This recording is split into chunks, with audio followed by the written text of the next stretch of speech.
আজকের এই পাঠচক্র আপনারা জানেন যে মূলত আহমদ ছফার দুটো বই নিয়ে আমরা আলাপ করব, অন্যান্য বই নিয়েও আলাপ হতে পারে এবং আলাপ তো স্বাভাবিকভাবেই উঠে আসবে। আপনারা সেগুলো নিয়েও কথা বলতে পারেন। আপনারা যারা পড়ে এসেছেন আপনাদের প্রতি আহ্বান থাকবে যে ছোট করে আপনাদের যেটা জিজ্ঞাস্য বা যেটা অনুভূতি এই বইগুলো সম্পর্কে বা লেখক সম্পর্কে আপনারা প্রথমে একে একে হাত তুললে আমরা সেদিকে যাব এবং আপনার নামটি বলে তারপরে আপনার পরিচয়টি বলে আপনার বক্তব্যটি বলবেন। ছোট করে বললে ভালো হয়, কারণ অনেকে এসেছে, তাহলে আমরা সময়টা ভালোভাবে কাটবে এবং পরবর্তীকালে আমরা আপনাদের সবার জিজ্ঞাসা যদি কিছু থাকে সেগুলো সব মিলিয়ে আমাদের অতিথি আলোচকের বক্তব্য শুনব। সরাসরি একেবারে চলে যাই যে দুটি বই নিয়ে আজকে কথা বলছি, পুষ্পবৃক্ষ এবং বিহঙ্গ পুরাণ এবং বুদ্ধিবৃত্তিক নতুন বিন্যাস। দুটো বই নেয়ার কারণ দুটো একটু দুরকমও। একটি তো ওনার নিজের জীবনেরই কাহিনী, যদিও বইটির ফ্ল্যাপ যদি আপনারা দেখেন যে লেখা আছে এটিকে একটি ফিকশন হিসেবে গ্রহণ করা হয়েছে, অর্থাৎ কল্প সাহিত্য হিসেবে গ্রহণ করা হয়েছে, কিন্তু তারপরে আমরা জানি যে ওনার নিজেরই কথা এগুলো। সেই কথা আসলে কিভাবে প্রকৃতির প্রতি আমরা আরও বেশি দায়িত্ববান হতে পারি, কিভাবে হতাশা থেকে আমাদের জীবনের দিকে নিয়ে আসতে পারি আমরা। আর আরেকটি হচ্ছে বাংলাদেশের বুদ্ধিজীবিতা বা বাংলাদেশের একটা বিশেষ পরিস্থিতিতে কীরকম ছিল জ্ঞানী মানুষদের সমাজটা, সেগুলো নিয়ে আপনারা নিশ্চয়ই অনেকেই পড়ে এসেছেন। তো আমি আর কোনো কথা এ নিয়ে বাড়াবো না, এক এক করে আমরা আলাপের দিকে চলে যাই। আপনাদের জিজ্ঞাসা থাকলে আপনাদের অনুভূতির পরে জিজ্ঞাসাটা করতে পারেন। ধন্যবাদ। এই বই পড়ে আমি যতটুকু বুঝি, আহমদ ছফা স্যার ছিলেন একজন প্রকৃতিপ্রেমী এবং মানবিক মানুষ। আর এই বই পড়ার মাধ্যমে আমার সব থেকে ভালো লাগছে তার বেগুন চারার খেতি করাটা, প্রথমে 10টা 12টা এবং পরবর্তীতে 100টা পর্যন্ত কিনে আনাটা। তো এখান থেকে আমি অনুপ্রাণিত হয়ে হয়তো বেগুন চারা চাষ করতে পারিনি, কিন্তু 5টা মরিচ চারা আমাদের ছাদে লাগাইছে আর কি। এটা হচ্ছে একটা বিষয়। আর এখানে একটা বিষয় যেমন, আর তার এই বই পড়ার মাধ্যমে তার যে ব্যক্তিত্বটা উঠে এসেছে, সেটা হচ্ছে যে উনি প্রকৃতির সাথে মিশে থাকাটাই সবচেয়ে বেশি স্বাচ্ছন্দ্য বোধ করতেন। কিন্তু আমরা যারা তাদের বই পড়ি বা আমরা যারা তার পাঠক, কিন্তু আমাদের মাধ্যমে আমরা বই পড়ি তার, কিন্তু আমাদের চিন্তাটা কিন্তু ঠিক তার মতো হয় না। আমরা আজও এখানে যারা তার বই পড়ে এখন আলোচনা করতে এসেছি, তারা সবাই চিন্তা সবচেয়ে নতুন জামাটা এবং সবচেয়ে পরিপাটি হয়ে আসা। কিন্তু ওনার যে চিন্তা দেন, একটা টিয়া পাখি ওনার সাথে ঘুরবে, বাসায় রেখে যেতে পারছে না, সেই জন্য উনি বাবরিচুর মাথায় তার শেষ সময় তিনি একটা চাদর পরছেন, যে চাদরের আঁচল দিয়ে টিয়াটা তার কাঁধে বসতে পারে। এবং তিনি এইভাবে রাস্তা দিয়ে হেঁটে যেতেন, যে উনি এত বড় একটা লেখক ছিলেন, কিন্তু তখনকার মানুষ তাকে দেখে ভাবত যেন একটা ফকির যাচ্ছে। এই জিনিসটা আসলে আমাকে খুব অনুপ্রাণিত করছে, যেন আমরা প্রকৃতির সাথে বলি মুখে, কিন্তু আসলে ওইরকমভাবে মিশতেও পারি না। তো এই জিনিসটা আমি তার এখানে লেখা, এটা আমার জন্য শিক্ষা আর কি, যেন আমি প্রকৃতিকে যতটুকু ওন করবো ততটুকুই আর কি সবার সামনে বলবো এবং সবার মাঝে চলবো। আমি আজকে কথা বলবো পুষ্পবৃক্ষ বিহঙ্গ পুরাণ নিয়ে।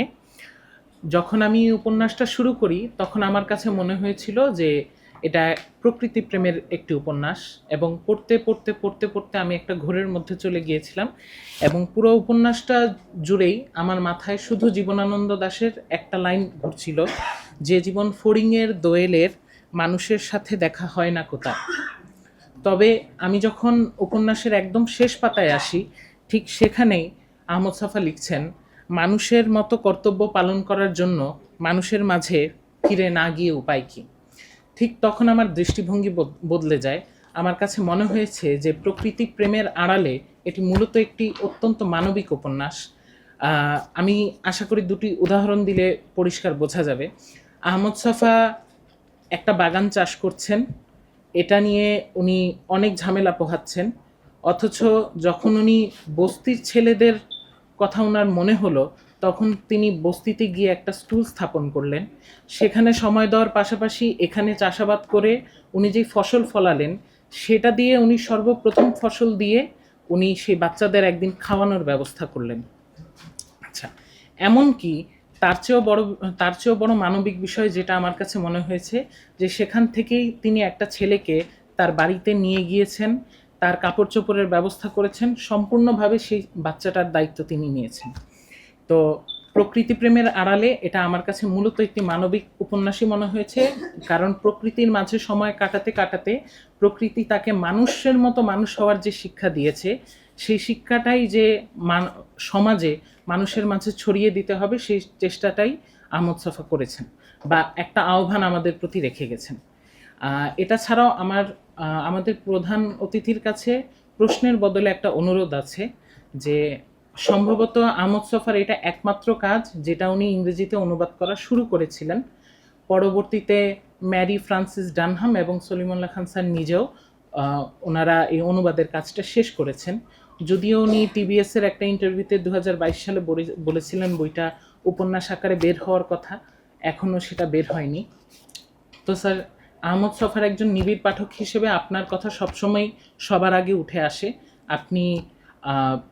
আপনার কাছে অনুরোধ থাকবে যে আহমদ ছফার শুধু এই লেখাটা না, অন্যান্য লেখার ক্ষেত্রেও তার যেন লেখার মূলত ইংরেজি অনুবাদ হয়, কারণ ইংরেজিতে হলে অনেকের কাছেই পৌঁছে যায়, সেই চেষ্টাটা আপনার দিক থেকে যেন থাকে। ধন্যবাদ। পুষ্পবৃক্ষ এবং বিহঙ্গ পুরাণ যখন পড়লাম তখন দেখি যে এইখানে বেশ কিছু বিষয় আসছে, যেমন তুলসী এবং নয়নতারা দুইটা গাছের বর্ণনা প্রথম, এরপরে ওনার সবজি বাগান এবং ওইখানে একটি স্কুল করা, এবং এর আগে ওনার যে গাছের প্রতি অনুভূতি বা প্রকৃতির প্রতি টান, এটা কিভাবে সৃষ্টি হলো সেটা দেখাতে গিয়ে উনি দুইটা ঘটনার কথা বলেছে। এক হচ্ছে শারদা বাবু নামে ওনাদের একজন শিক্ষক, এবং একটা আম গাছ, যে গাছটা এতই বড় যে ওইটাকে ওনারা বৃক্ষ বলতো, মানে হচ্ছে ওইটাকে যদি গাছ বলা হয় তাহলে এটাকে অপমান করা হবে।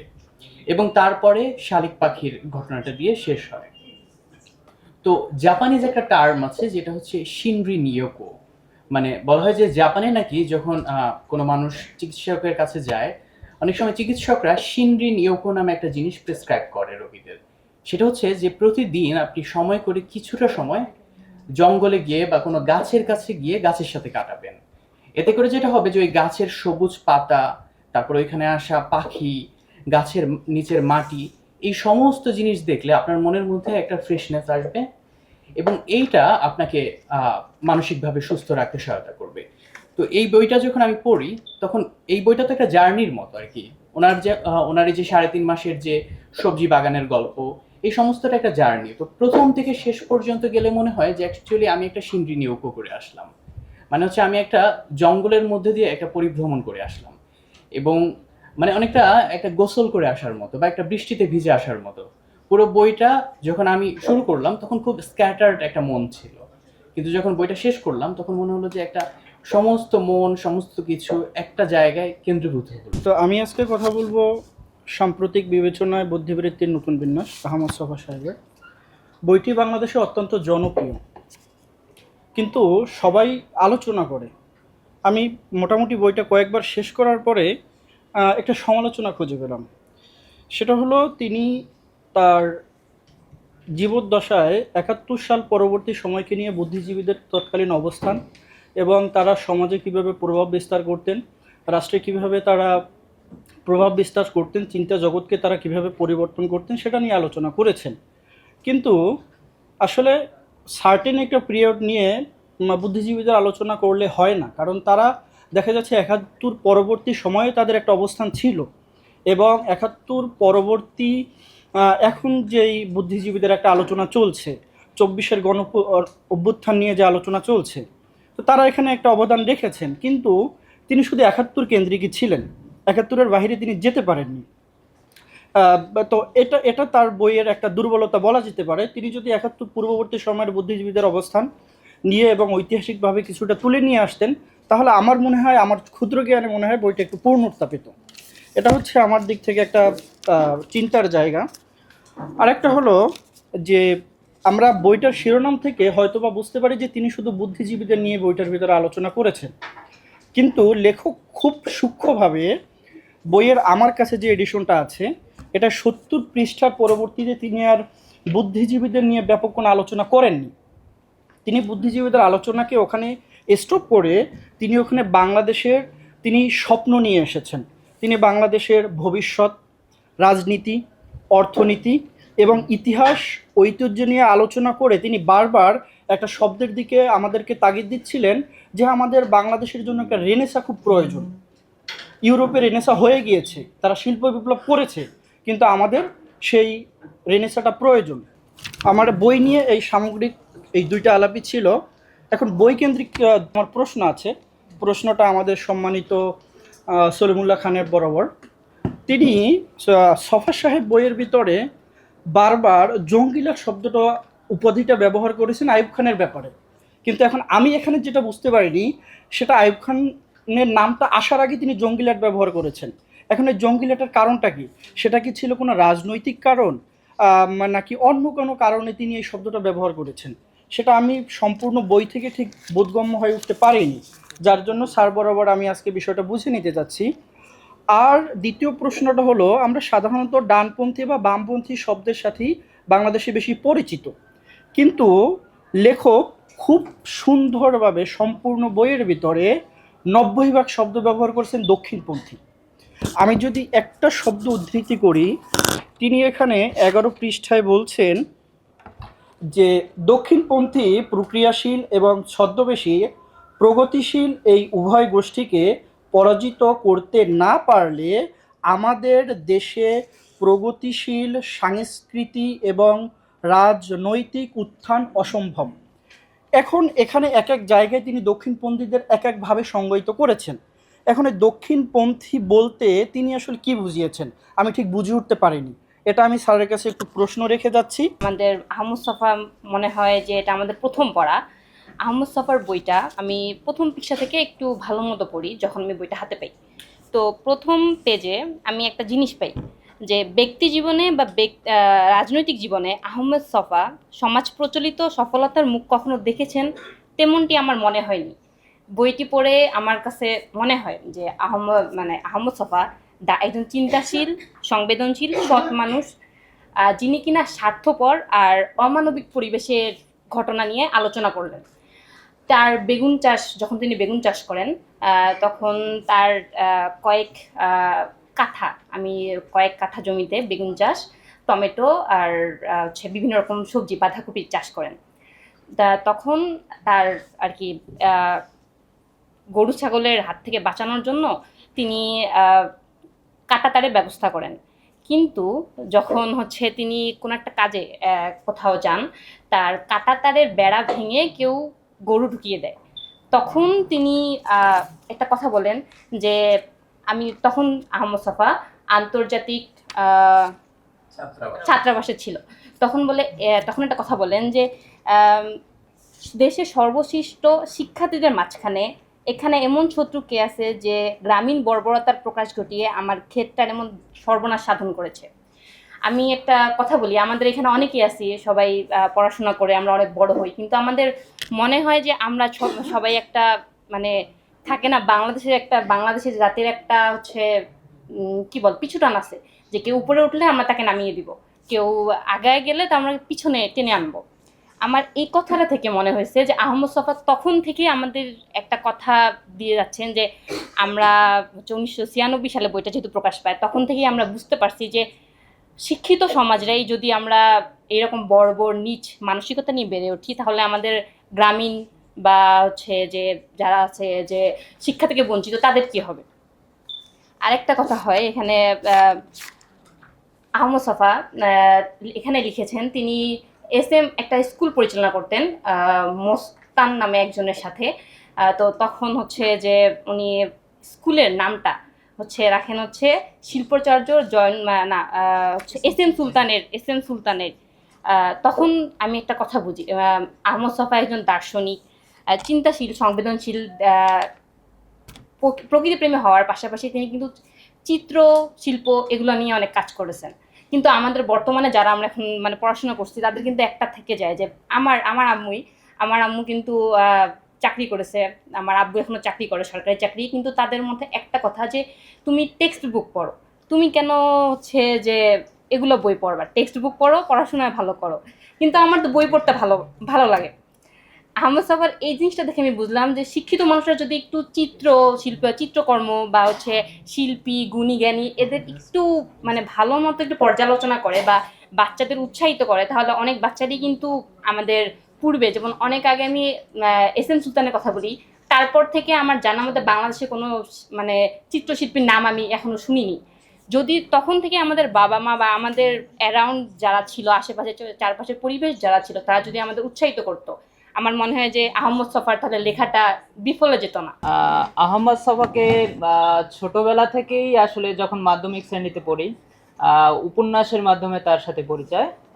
কলেজে বসে বুদ্ধিবৃত্তির নতুন বিন্যাস এই বইটা পড়া হয়, এবং তখন আসলে আমার এই একটা বই এবং তাছাড়া তার যে বিখ্যাত বইগুলো আছে, বাঙালি মুসলমানের মন, এই বইগুলো আসলে আমার চিন্তা জগতে একেবারে আমূল একটা পরিবর্তন নিয়ে আসে। বাংলাদেশের যে চিন্তা কাঠামো এবং একটা দেশ বা একটা জাতি যে দাঁড়ায় যে তার বুদ্ধিভিত্তিক তৎপরতার মাধ্যমে, এবং সেখানে যে আমাদের একটা গলদ দেওয়া আছে যে ছফা এটা প্রথম দিকেই আলোচনা করেছেন যে আমাদের যে বুদ্ধিজীবীরা এরা আসলে ঠেলায় পড়ে বুদ্ধিজীবী বা সুবিধাবাদী। সো ছফা দেখিয়েছেন যে আমরা যে রাষ্ট্রভাষা যে আমাদের ঊর্ধ্ব করা হবে, এই প্রসঙ্গটা তা আসেই না যদি আমাদের বুদ্ধিজীবীদের মেরুদণ্ডটা থাকতো। সো সেখানে আমাদের আসলে রক্তাক্ত হতে হয়েছে, এবং এটা আমরা দেখি বুদ্ধিভিত্তিক তৎপরতা বা বুদ্ধিজীবীরা সুবিধাভোগী হবার কারণেই আমাদের কিন্তু মুক্তিযুদ্ধে প্রায় 30 লক্ষ মানে আমাদের ক্ষয়ক্ষতি হয়েছে অফুরান। সো গ্রামসিও আমাদের দেখিয়েছেন যে আসলে একটা পুঁজিবাদী সমাজে হেজিমনি ধারাই আসলে বুদ্ধিজীবী শ্রেণী কাজ করে। আসলে তিনিও শ্রেণী স্বার্থ রক্ষা করেন। আমরা কিন্তু সবার যে এখানে যে বুদ্ধিজীবীকে তিনি সংজ্ঞায়িত করেছেন যে শাসক শ্রেণী এবং জনগণ এর মধ্যবর্তী স্থানের আলাদা চিন্তক হিসেবে, কিন্তু আমরা দেখি আমাদের যে বুদ্ধিজীবীরা এরা আসলে শাসক শ্রেণী যারা আছে তাদের পক্ষেই কাজ করে যায়। এবং আমরা যারা জেনজি আমাদের বলে, যারা জেনজি বলে আমরা একটা অভ্যুত্থান করলাম সাম্প্রতিক সময়, ওখানেও আসলে আমরা কোনো বাংলাদেশের বুদ্ধিজীবী বা সুশীল সমাজ বলে আহমদ ছফা যে টার্মটা টেনেছেন, তাদের কোনো আমরা দেখি না, তাদের কোনো তৎপরতা দেখি না। তো আমরা কিন্তু স্বতঃস্ফূর্তভাবেই আমাদের বিবেকের তাড়নায় এবং আমরা যে একটা স্বৈরাচারী কাঠামোর মধ্যে ছিলাম, এটা আমাদের বিবেকের তাড়নায় আমরা রাস্তায় নেমে এসেছি। কিন্তু দেখা যায় তারা যে আহমদ ছফা বলছেন যে আমাদের বুদ্ধিজীবীরা পত্রিকা বা কলামের মধ্যেই সীমাবদ্ধ। যারা হাসিনা আমলে আসলে কলামে বড় বড় বক্তৃতা দিত, আবার 5 আগস্টের পর তারা একেবারে 180 ডিগ্রি ঘুরে গিয়েছে। সো আমি আসলে বক্তব্য আর করবো না। আমার একটা কোশ্চেন আছে যে আহমদ ছফা তো এটা 72 সালে এই লেখা, এবং পরবর্তীতে 25 বছর পর আবার আর একটা ভূমিকা লিখছিলেন। তারপরে তো আমরা ছফাকে পাই নাই, আমাদের জন্মের আগেই ছফা আসলে গত হয়েছেন। কিন্তু আমরা দেখি যে 50 বা 52 বছর হলো এই বইটা লেখার, তারপর আমাদের যে বুদ্ধিভিত্তিক যে মেরুদণ্ডটা এটা তো ঠিক হলো না, এবং সামনে কি হবে কিনা বা কিভাবে হবে বা আমরা কিভাবে এগিয়ে যাব, এই কোশ্চেনটা তার কাছে। ধন্যবাদ। সাধারণ পাঠক হিসেবেই আহমেদ ছফার পুষ্প বৃক্ষ এবং বিহঙ্গ পুরাণ নিয়ে কিছু কথা বলতে চাই। এই বইটা নিয়ে আমাদের একটা কম্পিটিশন হয়েছিল, সেখানে আমাদের বাচ্চারা কিছু পাঠ প্রতিক্রিয়া জমা দিয়েছে এবং আমার পাঠ প্রতিক্রিয়া তাদের পড়া হয়েছিল, এবং সেখানে কিছু লাইন আমার খুব মানে চিন্তা করতে বাধ্য করেছিল, সেইটা থেকে আমি বইটা কিছু পড়া হয়েছে। তো বইটা যখন আমি পড়তে যাই তখন লেখকের কিছু লাইন আমাকে খুব ভাবায়। যেমন বাসা ভাড়া নেওয়া, তার এটা শুরু হয় তার গল্প স্টার্টিং থেকে।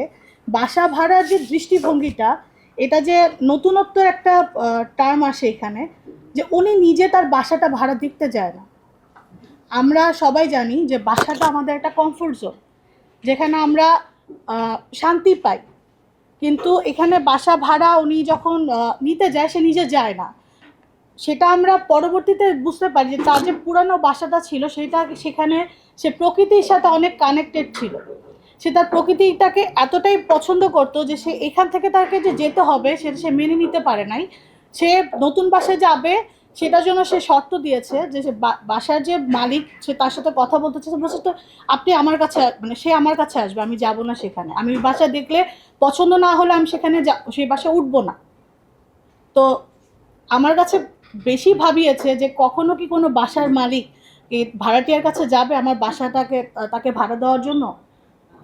তো সেখানে ভাড়াটিয়ার কাছে সে গিয়েছে, বাসার মালিকটা গিয়েছে, যে তার যে দৃষ্টিভঙ্গিটা মানে সে কি চিন্তা করে গিয়েছিল। নর্মালি আমরা বেসিক্যালি যদি দেখি আমরা কিন্তু কোনো বাড়ির মালিক কারো ভাড়াটিয়ার বাসায় যায় না যে আমার বাসাটা ভাড়া নেন, তাই না? এই যে সে ওনার যাওয়ার যে উদ্দেশ্যটা বা সে যে গেছে, আমার সেই দৃষ্টিভঙ্গিটা নিয়ে আমার সেই দর্শনে নিয়ে আমার খুব চিন্তা হয়েছে যে কী চিন্তা হয়েছিল যে তা লেখকের ওই বক্তব্য সে গিয়েছে সেই বাসায়, এবং ওকে বাসা ভাড়া সে নতুন বাসায় সে উঠে। এবং আরেকটা জিনিস তার ভালো আমার খুব চিন্তা হয়েছে যে সে নতুন বাসায় যাবে, সে বাসাটা সে তখনও সে দেখবে না, সে হচ্ছে গিয়ে পরের দিন সে বাসায় যে সে শুয়ে পড়েছে, সে উপন্যাস বই পড়তে পড়তে ঘুমিয়ে গেছে, সে তার বাসাটা সে দেখেই নাই। এবং পরবর্তী দিন সকালে সে তার বাসাটাকে তার কাছে খেলনা মনে হয়েছে। এবং তার সবচেয়ে বেশি যে জিনিসটা ভালো লেগেছে তার বাসার ছাদ বারান্দাটা তার কেন ভালো লেগেছিল?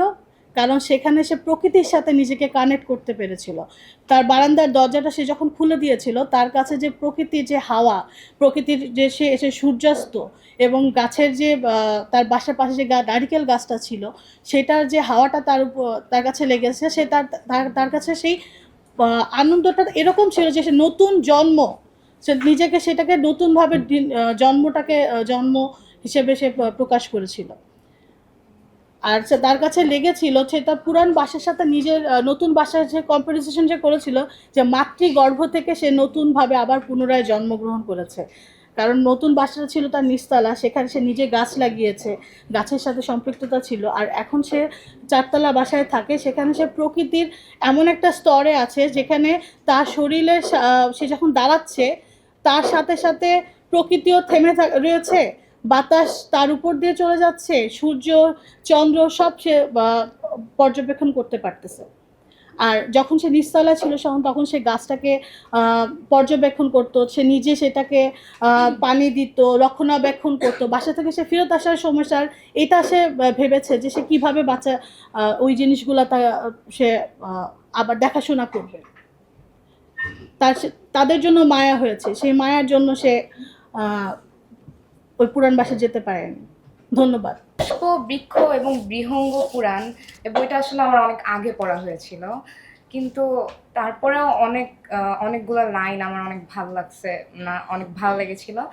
সেগুলোর মধ্যে একটা বিষয় আছে, সেই বিষয়টা হচ্ছে যে লাস্টের যে বিষয়টা কবি যেটা দিয়ে এন্ডিং দিয়েছিল, যে ওনার বাসার সামনে অনেক শালিক পাখি আসতো, তো মানে যেগুলো ওইখানের মধ্যে একটা হচ্ছে খোড়া একটা কাক ছিল, উনি হচ্ছে এই কাককে হচ্ছে দেখে ওনার মায়া লেগেছে, তাই উনি হচ্ছে খাবার ছুঁড়ে দিত। তো ওই পাখির সাথেই হচ্ছে অনেকগুলো কাক আসতো, কাক এসে হচ্ছে ওই খোড়া কাকটা কিন্তু আর মানে খাবারটা খেতে পারতো না। তো ওই ঘোড়া কাক আর যে সুস্থ কাকগুলো ছিল ওদের মধ্যে একটা মারামারি লেগে যেত। এই জিনিসটা দেখে উনি বুঝতে পারছিল যে মানুষের মধ্যে যেরকম কোলাহল হয়, কাকের মধ্যেও তো সেরকম কোলাহল হয়েছিল, কিন্তু প্রকৃতির মধ্যেও আসলে কোলাহল হয়। তো সেখান থেকে এরপর উনি ওই প্রকৃতি থেকে উনি তারপর মানব সমাজে আবার ফিরে এসেছে। বালক ছেলে যখন এই বাসায় আসে এবং কোনো কাজ না পায়, দেন বারান্দার যে ছাদটা থাকে সেটা পরিষ্কার করতে যেয়ে সে একটা মরা তুলসী পাতার গাছ পায়। তো সে ওইখানে অনেকটা মানে মজাদার বিষয় বলে যে আহমেদ ছফা এখানে আমি নামে যে পরিচয় আছে তাকে যে বলে যে আপনাকে একটা মজাদার জিনিস দেখাবো, তারপর তাকে তুলসী পাতার গাছটা দেখানো হয়। তো তখন আহমেদ ছফা এটাতে বেশি একটা আগ্রহ প্রকাশ করে নাই, তার ছেলের পাগলামি মনে করছিল এগুলো। তারপর তিনি বলে যে এটা বাঁচবে না, কিন্তু সে এই গাছটাকে বাঁচিয়ে তোলে এবং এই গাছটাকে যখন সকালে আর বিকেলে পানি দেয় তখন তার মধ্যে যে একটা আনন্দ থাকে, সেই আনন্দটা আস্তে আস্তে সবার মধ্যে প্রসারিত হওয়া শুরু করে। তারপর আসে এখানে তুলসীর পরে তার ছেলে আবার আরেকটা কাণ্ড করে, সে নীলক্ষেত থেকে একটি ঝুঁটিওয়ালা পাখি নিয়ে আসে, যাকে প্রত্যেক দিন স্নান করিয়ে বিভিন্ন রঙের মধ্যে এক একটা রূপ দিত, আর আশেপাশের মানুষজন এটাকে অন্য ধরনের পাখি মনে করত, আর উনি এটার বিভিন্ন নাম বলে সবাইকে বলে দিত। এই জিনিসটাও খুবই ছিল ইউনিক এক ধরনের এক্সপেরিমেন্ট। আমি ভাবছি বাসায় এটা একবার নিজেও করব। তারপর এখানে আরেকটা জিনিস আমার খুব ভালো লাগে, একবার আপেল গাছের নিচে তিনি যে বসেন, যে তার একজন আত্মীয় মারা যাওয়ার পর রাত্রিবেলা তার ঘুম আসছিল না, সে আপেল গাছটার নিচে যখন বসেন, এমন তিনি মনে করেন যে আপেল গাছটা তাকে ছুঁয়ে দিচ্ছে, তার দুঃখটা সে নিজের মধ্যে নেওয়ার চেষ্টা করছে, তাকে সান্ত্বনা দিচ্ছে। এই জায়গাটায় তিনি আপেল গাছটার প্রতি একটা অন্যরকম টান অনুভব করেন। তারপরে যখন তিনি তার এক আত্মীয়র বাসায় বেড়াইতে যায়, তখন তিনি একদিন স্বপ্নে দেখে যে তার আপেল গাছটার কিছু হয়েছে, সে পাতা থেকে পানি পড়ছে এবং সে কান্না করছে। তো সে তাড়াতাড়ি ওখান থেকে ব্যাক করে, যদিও তার ব্যাক করার আরেকটু দেরি ছিল, কিন্তু সে চলে আসে। এসে দেখে যে তার আপেল গাছের পাতাগুলো হলুদ হয়ে যাচ্ছে। তখন সে তার একজন ফ্রেন্ডের কাছে যায় যিনি এগুলো নিয়ে বিশেষজ্ঞ, মানে অনেক আলোচনা করে। তো সে বলে যে গাছটি মনে হয় না বাঁচবে, তুমি এক কাজ করে এটা ফেলে দাও। কিন্তু সে এটা ফেলতে চায় না, সে বলে না আমি এটা বাঁচাবো, কারণ তার একদম গাছটি তার সাথে জুড়ে গিয়েছিল, তার অনেক আপন হয়ে গিয়েছিল।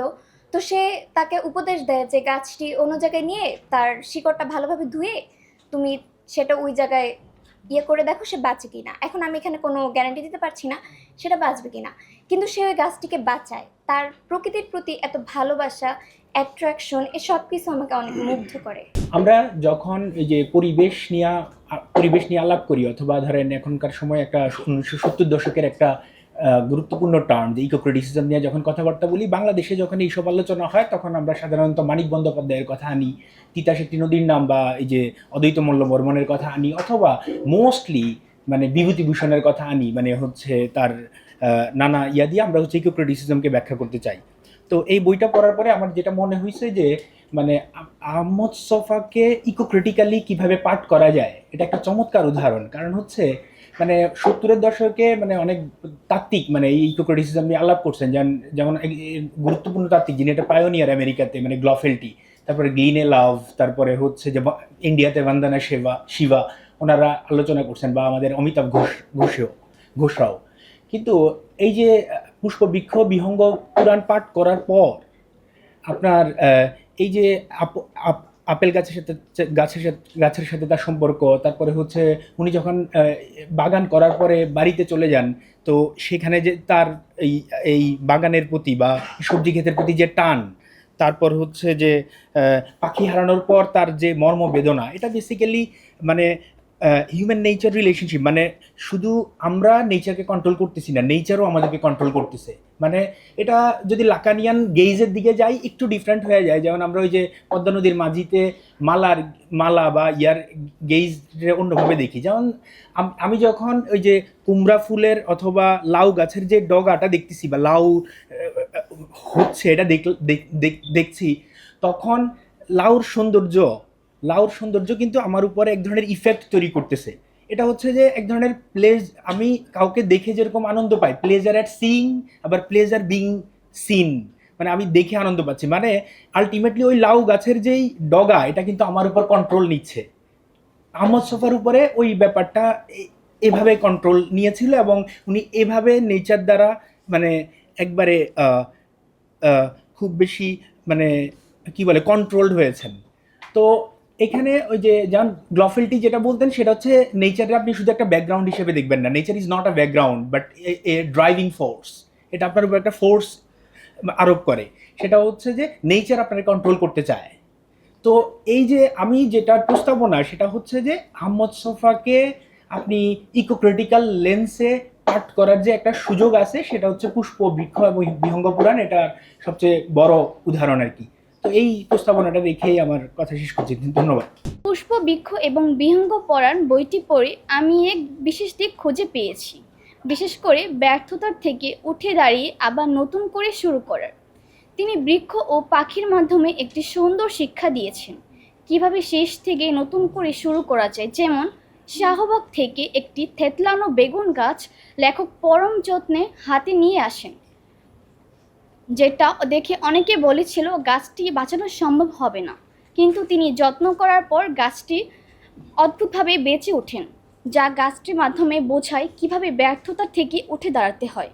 এর মাধ্যমে বোঝানো হয়েছে যদি একটি থেতলানো বেগুন গাছ জীবিত হতে পারে, তাহলে বস্তির মানুষকে কেন শিক্ষিত করতে পারবেন না, কেন জাতির জন্য উজ্জ্বল ভবিষ্যৎ এই তরুণের মাধ্যমে গড়তে পারবেন না। পুষ্পবৃক্ষ ও বিহঙ্গ পুরাণ আহমদ ছফার অসাধারণ এই বইটিতে তিনি প্রাত্যহিক দিনের চমৎকার মুহূর্তগুলো ব্যক্ত করেছেন, যেখানে তার আবেগ ও অনুভূতি প্রকাশের মাঝে আমার মনে হয়েছে তিনি তার দার্শনিক দিকটি ফুটিয়ে তুলেছেন। আসলে প্রতিটা মানুষই তো দার্শনিক, চিন্তা চেতনা অভিব্যক্তি দৃষ্টিভঙ্গি আবেগিত মানুষকে দার্শনিক করে তোলে। সেদিক থেকে এটিকে দর্শনের বই বলা যায় কিনা, এটি আমার প্রথম জিজ্ঞাসা। লেখক দার্শনিকগণ কি স্বভাবতই এতটা আবেগী হয়ে থাকেন?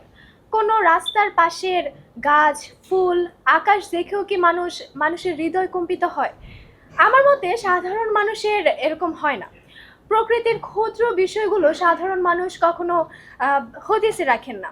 যারা রাখেন তারাই হয়তো ভাবতে জানেন, তারাই হয়তো লিখতে জানেন, তারাই লেখক হন, কবি হন এবং দার্শনিক হন। আমার এই ধারণাটি কি যথোপযুক্ত বলে মনে হয়? আমার তৃতীয় প্রশ্ন, এই বইটি নির্বাচনের ক্ষেত্রে কোন বিষয়টিকে সবচেয়ে বেশি গুরুত্ব দেওয়া হয়েছে? এটি তো দর্শন, জীবপ্রেম, শিক্ষামূলক, আনন্দদায়ক অনেক বিষয় ছিল, তবে কোন বিষয়টিকে বিশেষভাবে গুরুত্ব দেওয়া হয়েছে? ধন্যবাদ সবাইকে। আমি মূলত সলিমুল্লাহ স্যারের কাছে একটি প্রশ্ন করতে চাই। আমরা গ্রন্থাগারে উচ্চ মাধ্যমিকের ছাত্রছাত্রীদের হুমায়ুন আহমেদ, জাফর ইকবাল, আনিসুল হক এর বাইরে অন্যান্য বই মানে ওদেরকে সাজেস্ট করলেও এর বাইরে নিতে পারি না।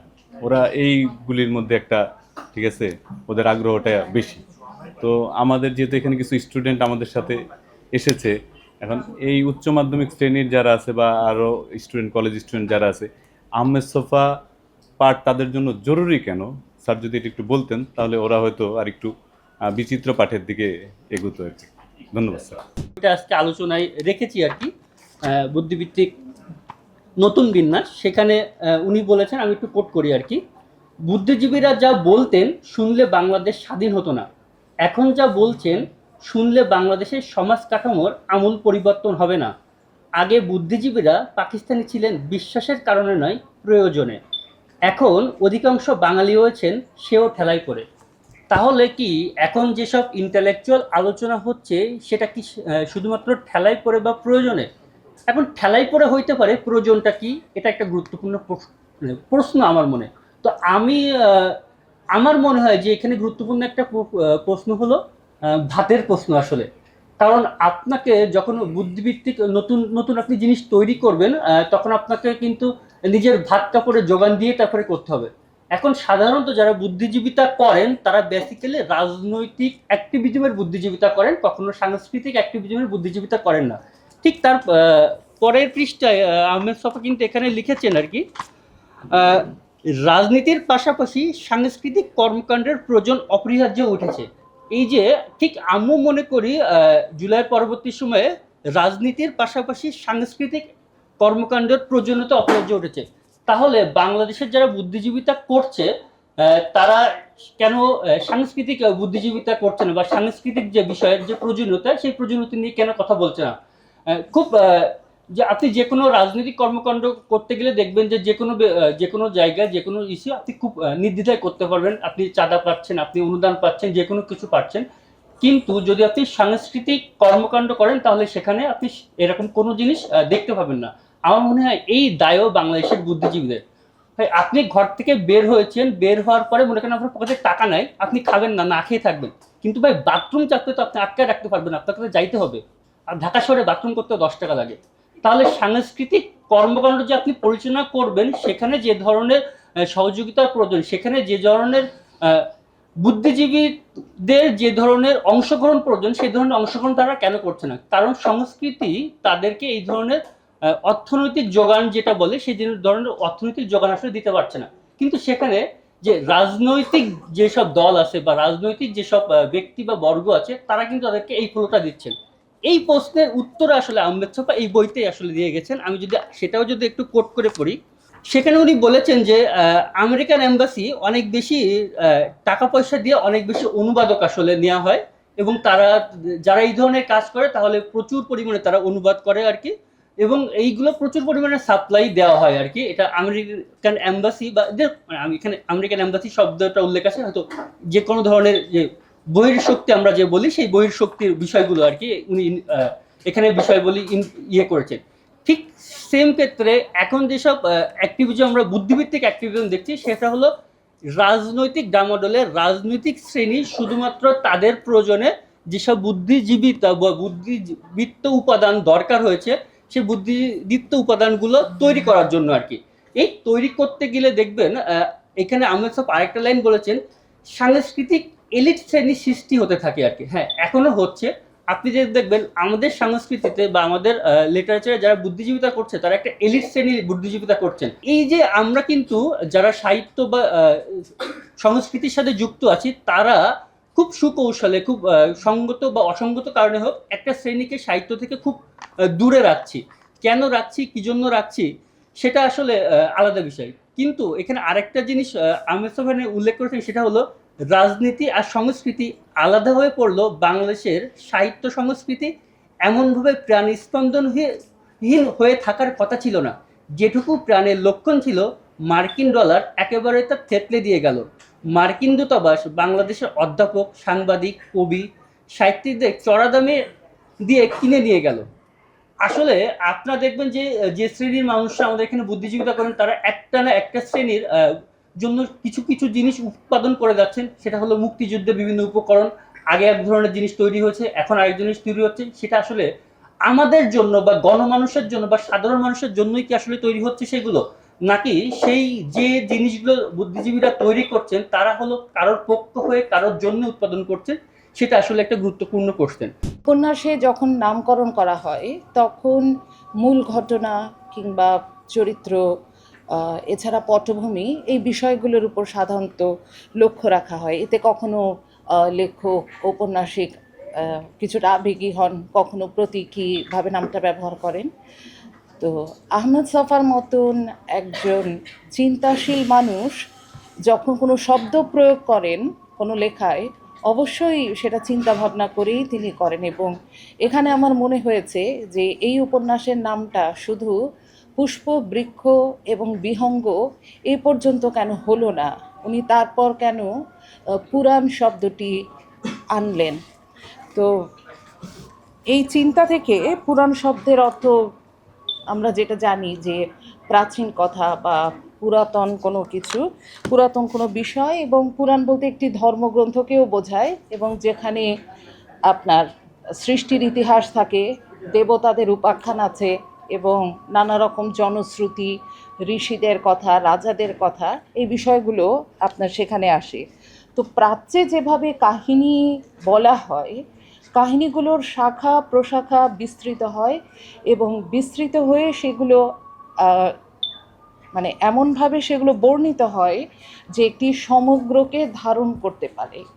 আজকের প্রেক্ষাপটে আহমেদ ছফা যখন তার উপন্যাসে এই পুরাণ নামকরণের ক্ষেত্রে পুরাণ শব্দটিকে আনেন, তখন আমার মনে হয়েছে যে উনি আসলে এখানে কি বলতে চাচ্ছেন। এবং সেক্ষেত্রে আমার মনে হয়েছে যে এই উপন্যাসে একজন মহৎ মানুষের চিন্তাশীলতা, তার সংবেদনশীলতা, তার জীবনবোধ, দার্শনিকতাই শুধু নয়, এটার যে কার্যক্রমের যে সুবিশাল বিস্তৃতির যে আকাঙ্ক্ষা উনি ধারণ করেন, সেই আকাঙ্ক্ষার প্রকাশ এখানে ঘটেছে। যে জীবন যে কী পরিমাণ ব্যপ্ত এবং কত বিস্তৃত সেটাই উনি বলার চেষ্টা করেছেন। এখানে যে ফুল, পাখি, গাছের কথা বলা হয়েছে উপন্যাসের উপরিভাগে, তার অন্তরালে এই প্রকৃতির অবিচ্ছেদ্য অনুষঙ্গগুলোর মাধ্যমে তিনি লেখক জীবনের মানবিক, রাজনৈতিক, চেতনাগত, এমনকি আধ্যাত্মিক ব্যাপারগুলো তুলে ধরেছেন। মনুষ্যলীলার করুণ রঙ্গভূমিতে আমাকে নেমে আসতেই হবে, এটা দিয়ে তিনি শেষ করলেন। এবং শেষ দুটো বাক্য যদি আমরা দেখি, অসাধারণ দুটো বাক্য এখানে আছে। একমাত্র অন্যকে মুক্ত করেই মানুষ নিজের মুক্তি অর্জন করতে পারে। এবং আরেকটা বাক্য আমি বলবো, আমার পাখিপুত্র মুক্ত, আমি মুক্ত, আমাদের সম্পর্ক থেকে প্রত্যহ অমৃত উৎপন্ন হয়। যেন উনি একটা শেষ পর্যন্ত একটা মানব সমাজের মধ্যে এসে একটা নির্বাণের দিকে চলে যাচ্ছেন। শেষ একটি কথা বলে আমি আমার বক্তব্য শেষ করব, সেটা হচ্ছে আমার যতটুকু পঠন পাঠন সেখানে এই উপন্যাসটিকে আমি স্বতন্ত্র বলবো এই কারণে যে এভাবে প্রকৃতিকে, প্রকৃতির অবিচ্ছেদ্য অংশগুলোকে অনুভব করে পরিপার্শ্বের সঙ্গে নিজের জীবনবোধকে সংযুক্ত করা এবং এভাবে লেখা, সেটা বাংলা সাহিত্যের আগে আসেনি।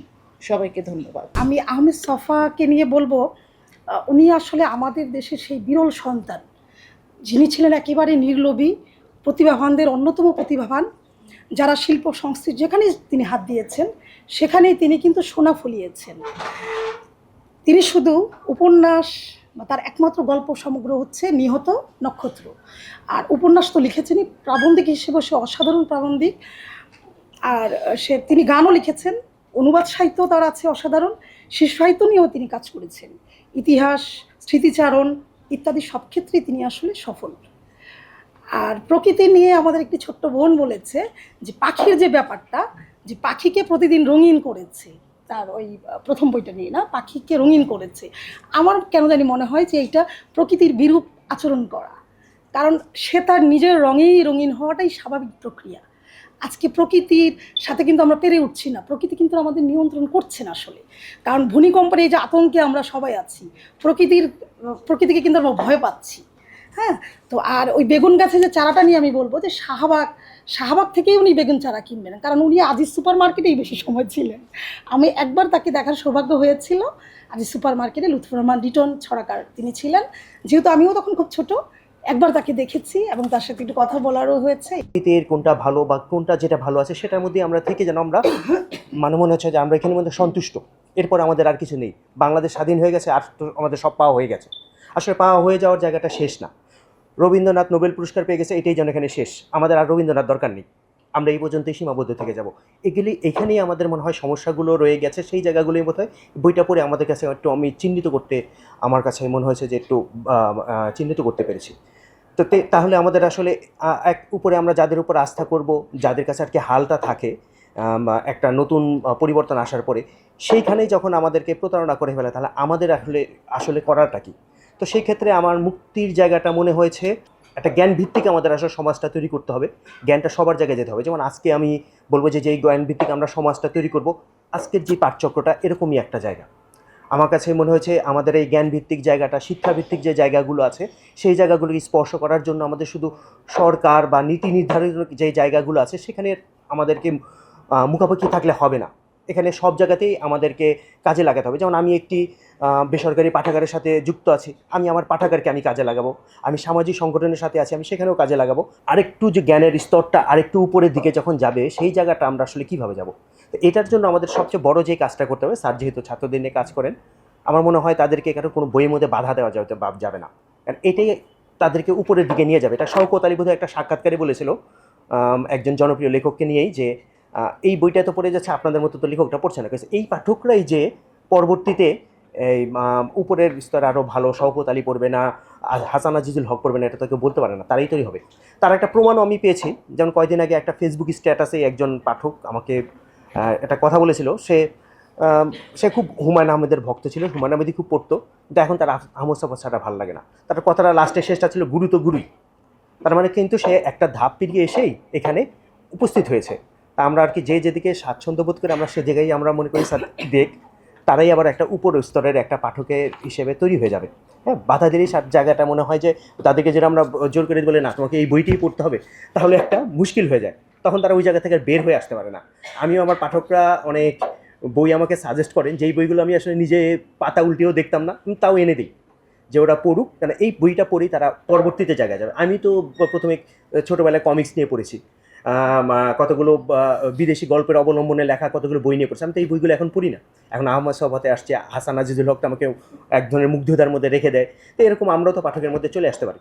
তো স্যার এই কথাটা অফ টপিক হিসেবে আমি বলে রাখলাম, ধন্যবাদ। পুষ্পবৃক্ষ বিহঙ্গ পুরাণ আমি এর আগেও দুবার পড়েছি, আর বুদ্ধিভিত্তিক নতুন বিন্যাসটা আমার আরও দুটো পাঠচক্র ছিল, এটা হচ্ছে শুধুমাত্র আজকে আরও করতে হবে তাই রাত জেগে বইটা পড়েছে, এখন না বললে মনে হয় যে অনেক বড় লস হয়ে যাচ্ছে আসলে। হ্যাঁ, তো আমি খুব সংক্ষেপে আলাপ করব। আপাও একটু আগে আহ্বান জানালেন যে তরুণরা নতুন কি করা যায় সেই বিষয়ে যেন আমরা এগিয়ে আসি। এখন একটা বাংলাদেশে হচ্ছে একটি রেনেসার সময়, এই কথাটা হচ্ছে বুদ্ধিভিত্তিক নতুন বিন্যাসের 70 পাতার পর থেকে আলাপটা এসেছে যে রেনেসাস বাংলাদেশে যে দরকার, এবং আমরা দেখেছি 19 শতকে একটা রেনেসাসের ঢেউ উঠেছিল বাংলায়, তারপরে সেটা মুসলিম সমাজসহ সেই সময়কার অনেক মানুষেরা চেষ্টা করেছিলেন যে ইউরোপের দেখা দেখি বাংলায় একটা রেনেসার মানে কি বলা যায় যে বাংলার একটা নবজাগরণ করা যায় কিনা, এবং তারা চেষ্টাটা অব্যাহত রেখেছিলেন। এবং আমরা যে কথাটা এখানে পেয়েছি, যে আলাপটা এখানে এসেছেন যে বলেছেন বাংলাদেশের মুক্তিযুদ্ধের পরে বাংলাদেশের একটা রেনেসার সময়, কিন্তু সেই রেনেসা কিন্তু হয়নি। তো আমরা 24-এর পরে বিশেষ করে আমাদের যে দলটা অকখ টিম, যে দলটা আমরা বলি পাঠচক্র দল বলে জাতীয় গ্রন্থকেন্দ্র আমাদের পরিচয় করিয়ে দেন সবসময়। তো আমরা হচ্ছে জুলাই আন্দোলনের পরে এই কথাটা আমরা সবচেয়ে বেশি জিজ্ঞেস করেছিলাম যে আমরা কি এখন একটা রেনেসাস দেখতে যাচ্ছি, আমরা কি এখন একটা সাহিত্য সংস্কৃতির নবজাগরণ দেখতে পাবো, আমরা কি তাহলে এই যে যে দলভিত্তিক রাজনীতির কথা, যে দলভিত্তিক হচ্ছে সাহিত্য সংস্কৃতির চর্চার কথা, এখানে আহমদ সাফা খুব ভালোভাবে সমালোচনা করেছেন, তার থেকে বেরিয়ে এসে আমরা কি তাহলে হচ্ছে একটা স্বতন্ত্র শুধু বাংলাদেশের জন্য জনমানুষের জন্য একটা সংস্কৃতি চর্চা, একটা সাহিত্যের চর্চা আমরা দেখতে পাবো কিনা। এই আলাপ আমরা বিভিন্ন মানুষের কাছে নিয়ে গেছিলাম। এই আলাপ আমরা তুলেছিলাম বাংলা একাডেমির ডিজে অধ্যাপক আজমের কাছে, এই আলাপ আমরা তুলেছিলাম ফরাদ মাজহারের কাছে, এই আলাপ আমরা তুলেছিলাম অনেক মানুষের কাছে যারা সাহিত্য সংস্কৃতির সাথে সম্পৃক্ত, তাদের সকলের কাছে এই প্রশ্নটা আমরা তুলেছিলাম। এক একজনের থেকে এক এক রকম উত্তর আমরা পেয়েছি। কিন্তু আমার প্রশ্ন হচ্ছে এই যে তরুণদের আপনারা যে আহ্বান জানাচ্ছেন, এগিয়ে আসতে বলছেন, আমরা যারা হচ্ছে কোনো দলভিত্তিক রাজনীতির সাথে নাই, কিন্তু আমরা হচ্ছে সংস্কৃতি চর্চাটা করতে চাই, আমরা সাহিত্য চর্চাটা করতে চাই, কিন্তু আমরা পারছি না। কেন পারছি না? আমরা সরকারি কোনো পৃষ্ঠপোষকতা পাই না, শুধুমাত্র কোনো দল ঘেঁষা নই বলে। আমরা যারা স্বাধীনভাবে পাঠচক্র, আমরা যদি আমাদের দলটার কথা বলতে চাই, আমরা লেখালেখি করতে চাই, আমরা বই পড়তে চাই, আমরা সংস্কৃতি চর্চা করতে চাই, আমরা সাহিত্য চর্চা করতে চাই। এই যে আমরা এই ডেকোরামে বসছি বলে সলিমুল্লাহ খান স্যারকে আজকে আমরা এখানে পেয়েছি। আমরা একটা পাঠচক্র করি রমনা পার্কে, যেটা খোলা মাঠে আকাশের নিচে হয়। সেই রমনা পার্কে পাঠচক্রে কিন্তু আমরা একজন অতিথি লেখককে পাই না, বলতে হয় আপনি কি আমাদের পাঠচক্রে আসবেন, যদি আসেন তাহলে আমরা খুব উপকৃত হবো, আমাদের অনেক প্রশ্ন থাকে, সেই প্রশ্নের উত্তরগুলো আপনার থেকে আমরা পাবো। সেক্ষেত্রে দেখা যায় ওনার বলে আচ্ছা ডেকে না আসবনি, তারপরে তাদের ইনবক্সে মেসেজ দিতে দিতে, ফোন দিতে দিতে দিতে দিতে 3 মাস 4 মাস পার হয়ে যায়, আমাদের অনেক পাঠচক্র চলে যায়, কিন্তু কোনো লেখককে আমরা সে জায়গায় পাই না আসলে। জুলাই গণ অভ্যুত্থানে যেদিন রাষ্ট্র শপথ নিল, ডে 1 থেকে উচিত ছিল সমাজ কাঠামোতে একটা শুদ্ধি অভিযান পরিচালনা করা, আমলাতন্ত্র থেকে শুরু করে, এবং শুদ্ধি অভিযান ও জিরো টলারেন্সের ভিত্তিতে এবং নেতৃত্ব যদি উদাহরণ সৃষ্টি করতে পারত, তাহলে এই ধরনের অভ্যুত্থান কখনোই ব্যর্থ হয় না। এটা আমরা কেন পারিনি, বা আমাদের আমার রাস্তায় হাঁটার দীর্ঘ অভিজ্ঞতা আছে, তা আমি দেখেছি বাংলাদেশের সমাজ কাঠামোটা অত্যন্ত জটিল। কেন জটিল? এবং আমাদের অধিকাংশ মানুষগুলো আমরা একটু স্বার্থপরতায় আচ্ছন্ন। আপনি দেখেন ঢাকা শহরে যারা ফ্ল্যাটের মালিক, সলিমুল্লাহ ভাই, তারা কি করবে, একটা সাইনবোর্ড লাগায় যে অতিথিদের গাড়ি বাইরে রাখুন। তার মানে আপনি তাকে আমন্ত্রণ করছেন অতিথিকে, তার গাড়িকে আপনার পার্কিং স্পেসে জায়গা দিচ্ছেন না। আবার আপনি একই ব্যক্তি যখন ঢাকা শহরে পাবলিক প্লেসে নিজের গাড়ি রাখেন, এই যে আপনার ভেতর এই যে সব বিরোধিতা এবং প্রতি পদে পদে স্বার্থপরতা, এগুলো থেকে সমাজকে একটা সঠিক ধারায় নিয়ে আসা অত্যন্ত কঠিন। আরেকটা বিষয় যেটা হলো যে আমরা সত্যি কথা বলতে কি আমরা ভালো নেতৃত্ব পাই, এটা হচ্ছে যে আমার কর্মকালীন অভিজ্ঞতায় দেখেছি যে নেতৃত্ব যেরকম ত্যাগ স্বীকার করা প্রয়োজন, তাকে যে একেবারে সূক্ষ্ম বিষয়ের দ্বারা পরিচালিত হওয়া প্রয়োজন, এই ধরনের ভালো নেতৃত্ব আমরা পাইনি। যে কারণে হয় কি যে আমাদের যে স্বপ্নগুলো থাকে, স্বপ্নগুলো একটা জায়গায় গিয়ে হোঁচট খায়।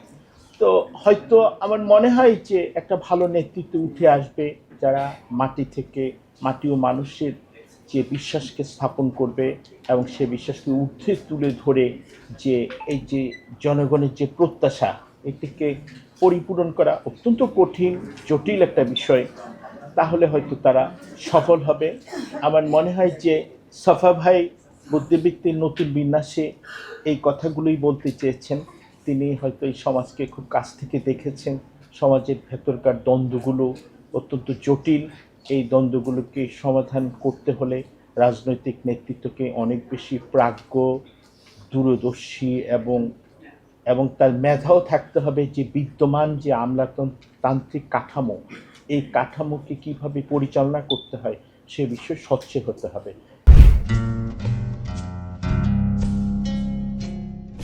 The only understanding is a misunderstanding between two gentlemen. আর সেখানে নারী আর পুরুষ থাকে 4 গুণ হয় ভুল বোঝাবুঝি। সেটা আজকেও দেখলাম।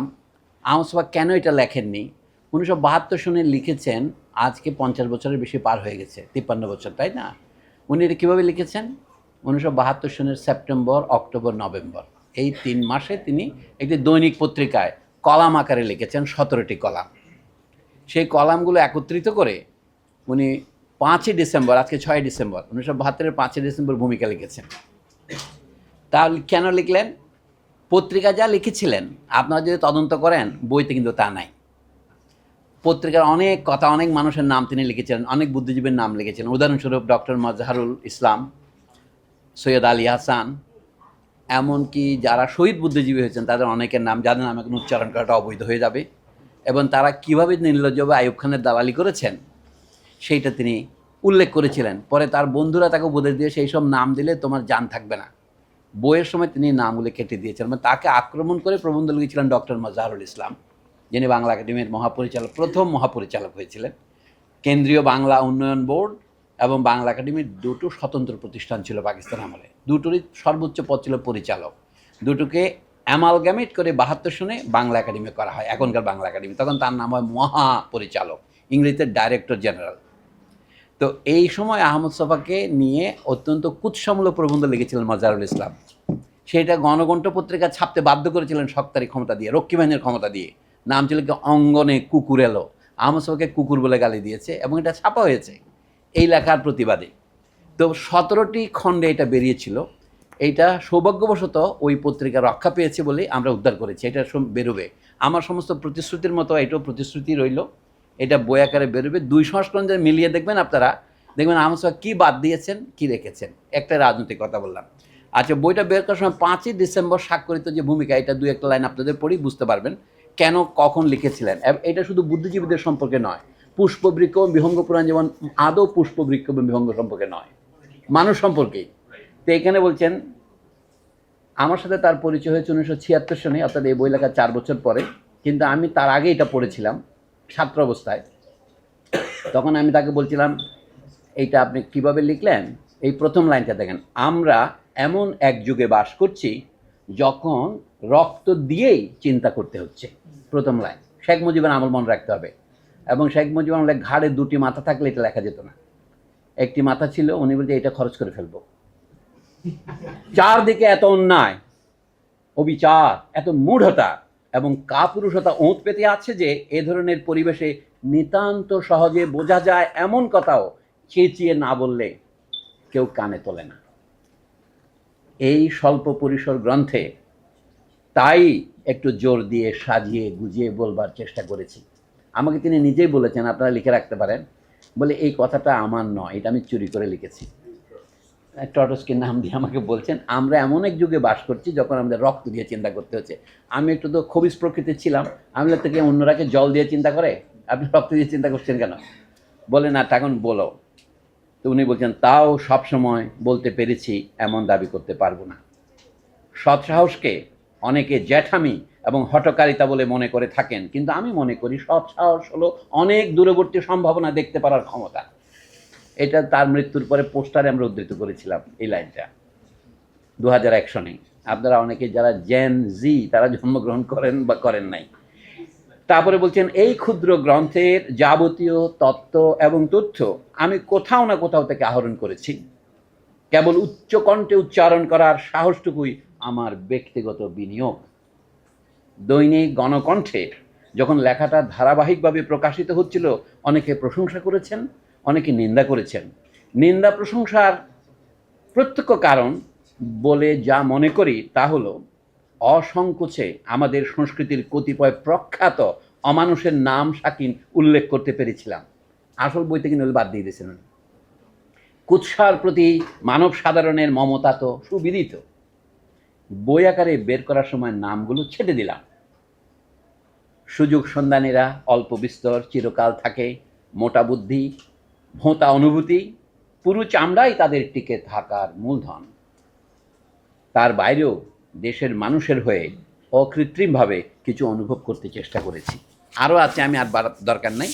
এখন 1997 সনে বই প্রকাশের 25 বছর শিক্ষা শতাব্দী উদযাপন উপলক্ষে তিনি আরেকটা ভূমিকা লিখেছিলেন। সেখান থেকে 2-1 লাইন পড়লে বুঝতে পারবেন।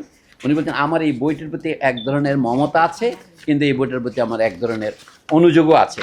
সকলে মনে করেন আমি বোধহয় আর কিছু লিখিনি। 1943-এ জন্ম ধরলে 1972-এ তার বয়স 30 পূরণ হয়নি। এর আগের বছর তিনি যুদ্ধে গিয়েছিলেন কলকাতা থেকে। তাকে যুদ্ধে যোগ দেওয়ার জন্য ইন্টারভিউ দিলেন, তিনি যে আওয়ামী লীগ করেন না সেই জন্য তাকে যুদ্ধে যোগ দিতে দেওয়া হয়নি। তৃতীয় কারণ, তিনি তখন লেখা শুরু করলেন কলকাতার নানা পত্রিকায়। তিনি আশ্রয় পেলেন ভারতবর্ষের কমিউনিস্ট পার্টির প্রতিষ্ঠাতা। একজন এখানে জিজ্ঞাসা করেন বামপন্থী সম্পর্কে যে সংশয়, সেটাই বলছি।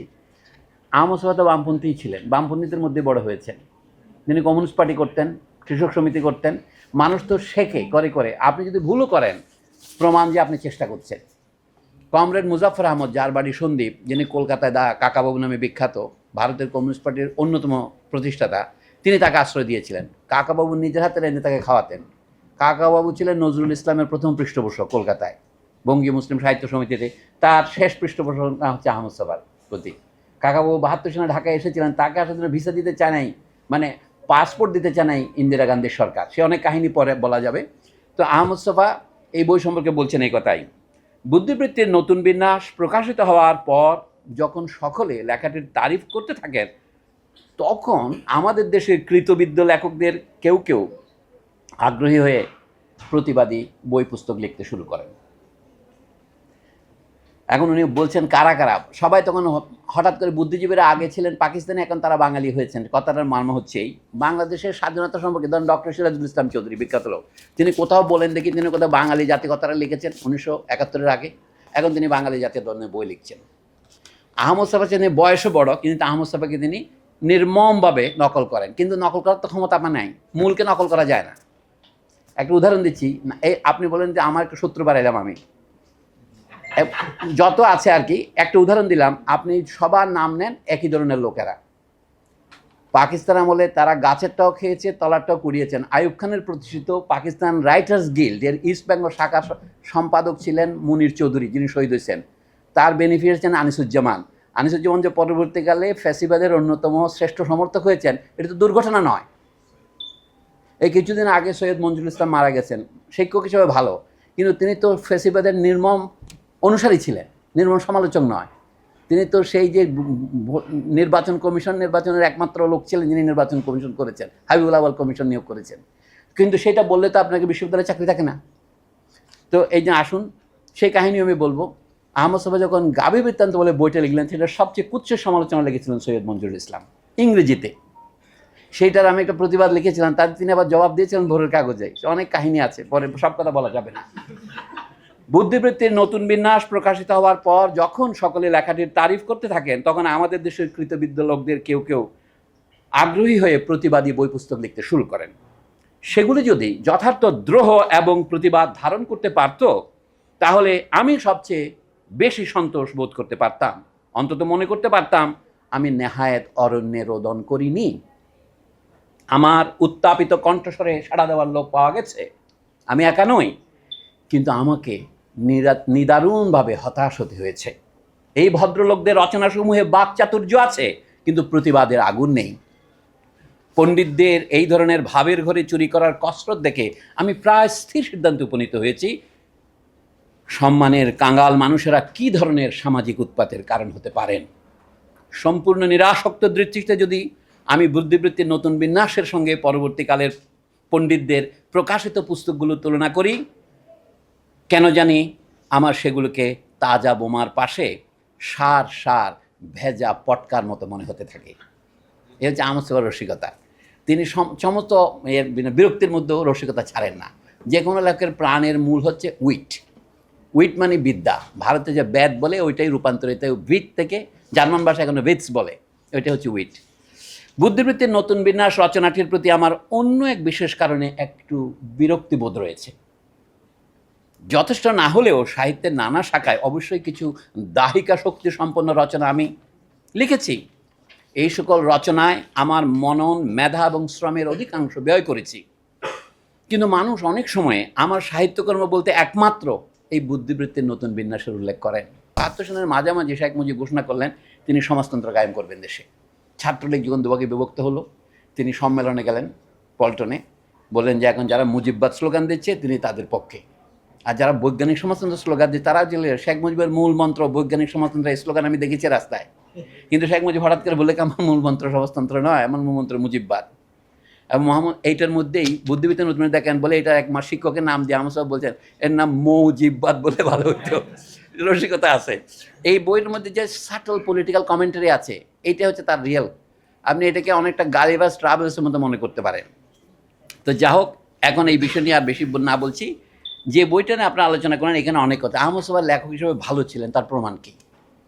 গদ্য তো অনেকেই লেখেন, আমাদের দেশে এখানে আফসানা রাওয়াত আমার সাথে একমত হবেন না। আমাদের দেশের লোকে হাসান আইজুলকে লেখক মনে করে ভালো।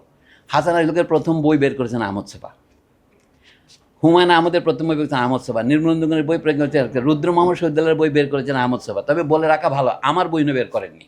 আমাকে তুমি এখন লেখক হওয়ার যোগ্য হও না, মানে তার যে অতিরিক্ত স্বদেশ প্রেম ছিল এমন কিছু না।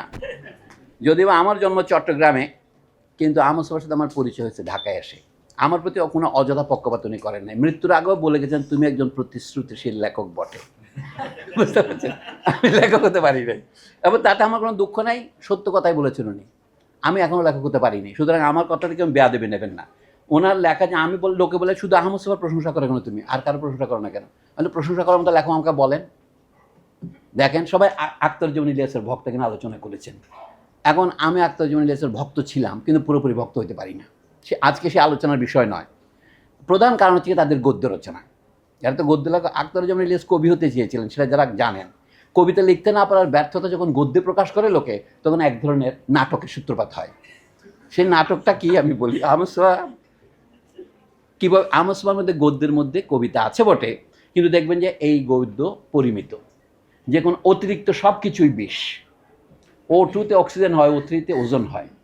এই জন্য একটা হিসাব রাখতে হবে, পরিমিত বোধ না পেলে লেখক না। বাংলাদেশে আহমদ সাফা বলছেন রবীন্দ্রনাথের সাথে তুলনা করার মতো কোনো লেখক আমি বাংলা সাহিত্যে পাই না। তিনি আজীবন রবীন্দ্র ভক্ত ছিলেন। তার রবীন্দ্র বিষয়ক লেখাগুলো একত্রিত করে আমি একটা নিজের বইয়ের বিজ্ঞাপন দিচ্ছি। আমি একটা বই সম্পাদনা করেছি, নাম দিয়েছে গরিবের রবীন্দ্রনাথ। গরিব মানে আহমদ সাফা, আহমদ সাফা রবীন্দ্রনাথ। তো যা হোক, সেই বইয়ের প্রকাশক সম্পাদক সাহেব এখানে দেখছিলাম একটু লুকিয়ে আছে ওইদিকে। আচ্ছা, দেখ আহমদ সাফার গদ্য কীরকম সেটা বলার জন্য এই পুষ্পকে বৃহঙ্গ পুরাণে আপনারা অনেক কিছু তো করে লিখেছেন। 3টা বিষয় আছে এখানে। বইটাকে আহমদ সাফার এই বই সুসম্পাদিত নয়।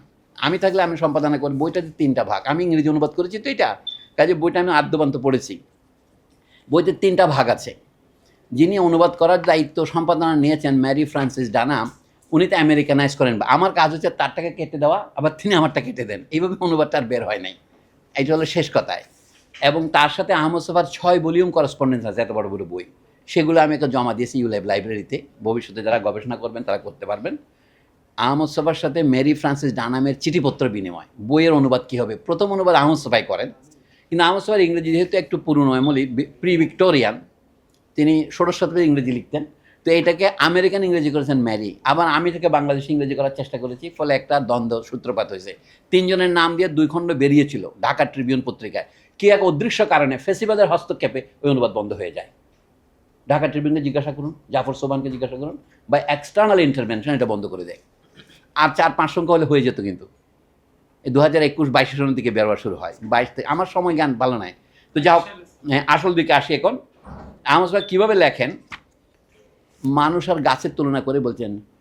জগদীশ বসু বলছিলেন না গাছেরও প্রাণ আছে। আহমদ সাফা বলছেন গাছ কিছুই ভোলে না, সব কিছু মনে রাখে।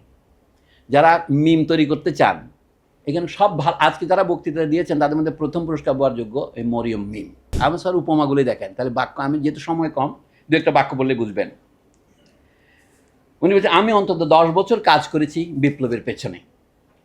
বইটাতে 3 ভাগ। প্রথম ভাগ হচ্ছে ফুল, শুরু হয়েছে নয়নতারা এবং তুলসী দিয়ে, এবং সেখানে একটা তিরস্কার মন্তব্য করছেন, বলে তুলসী গাছের কাহিনী তো বহুভাগে সৈয়দ ওয়ালিউল্লাহ লিখে গেছেন, আমি আর কি লিখবো। এই বলে সৈয়দ ওয়ালিউল্লাহকে একটা বাঁশ দিলেন।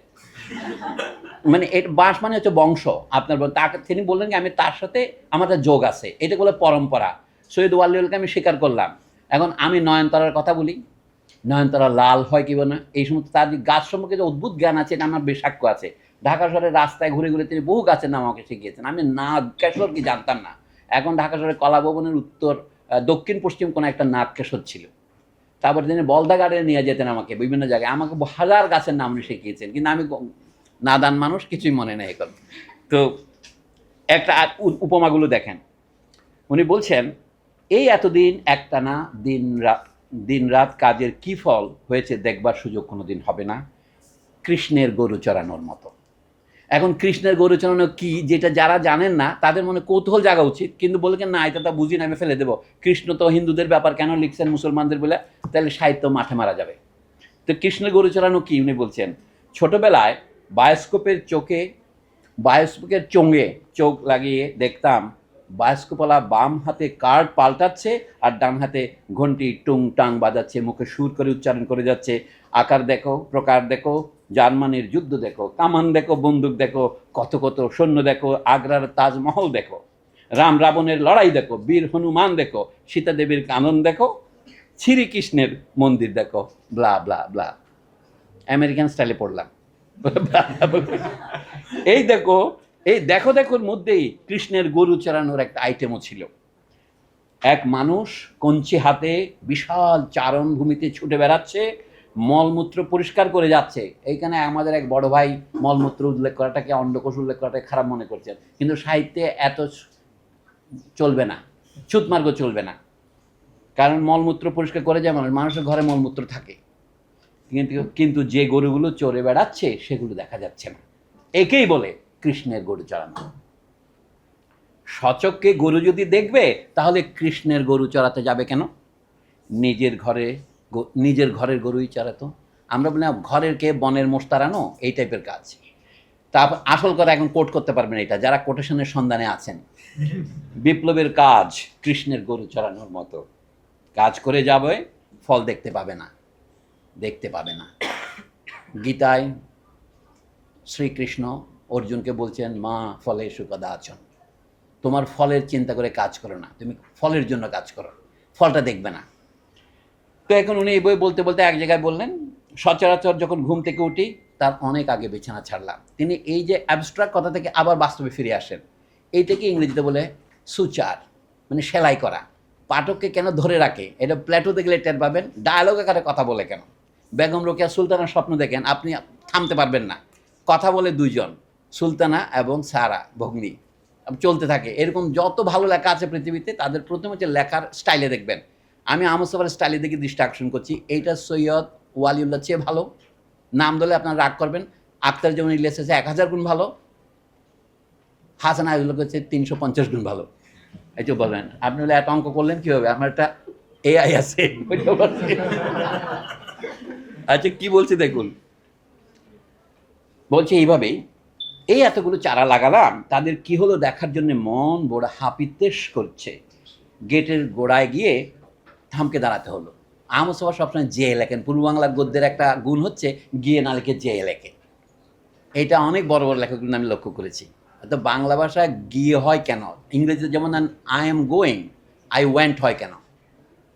লক্ষ্য করেন, হ্যাড গন। বাংলাতে কোথায় গ জ হবে, কোথায় জ গ হবে, এটার নিয়ম আছে।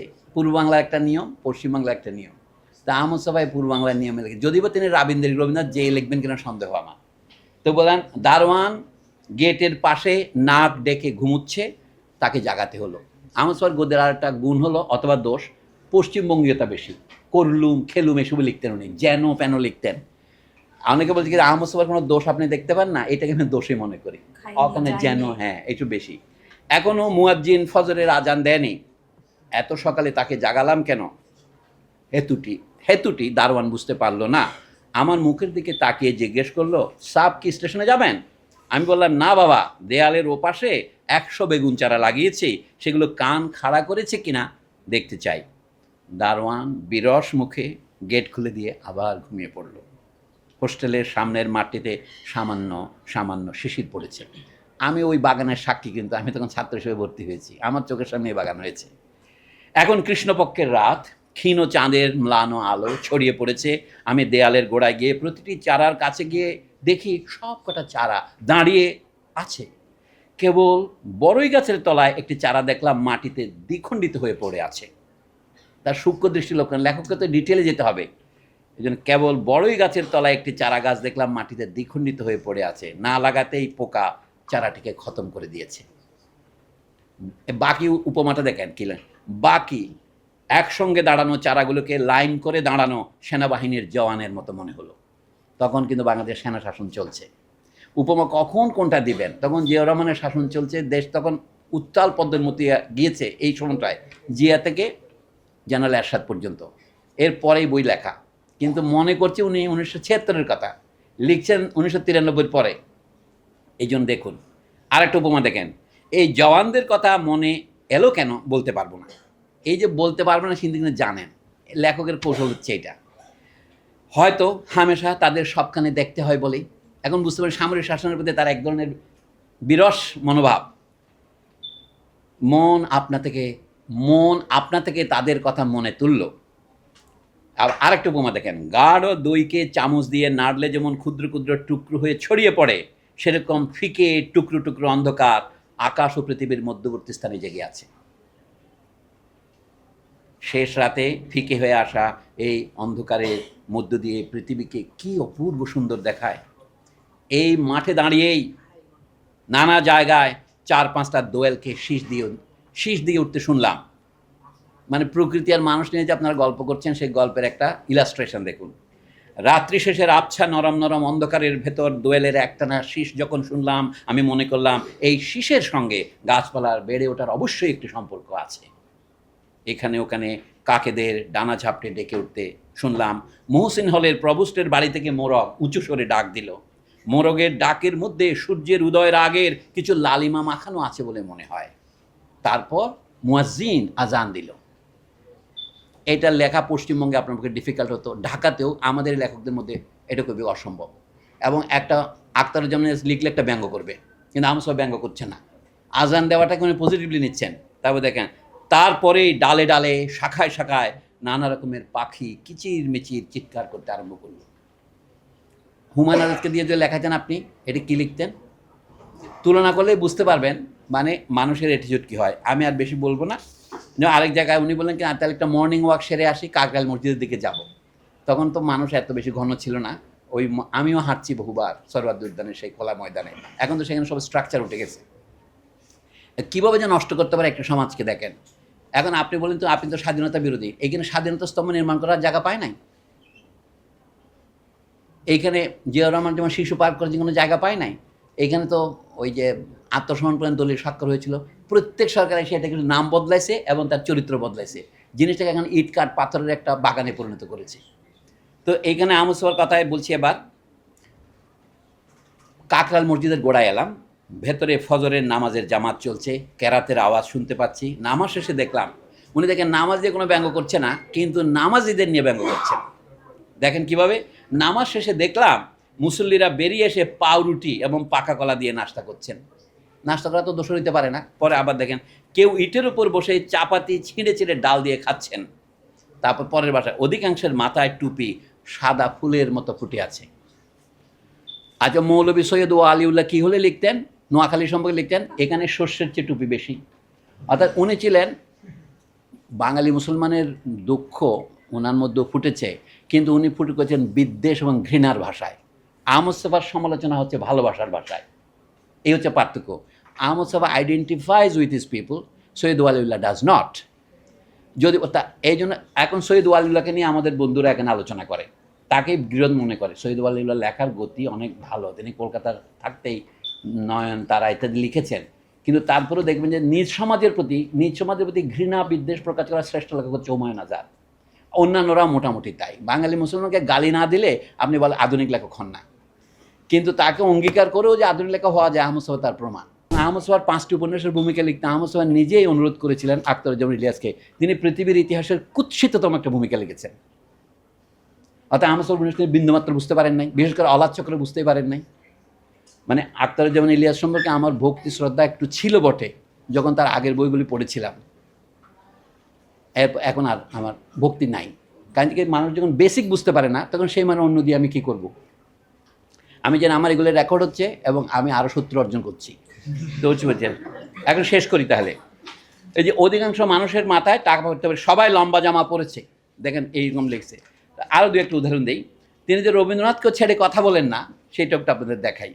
বলে পৃথিবীতে বলছে একদিন স্কুল থেকে আসার সময় একটা সুন্দর ভাবনা আমার মাথায় খেলে গেল, যদি একটি নতুন নাম দিয়ে ফেলি বৃক্ষটি পুরোপুরি আমার হয়ে যাবে।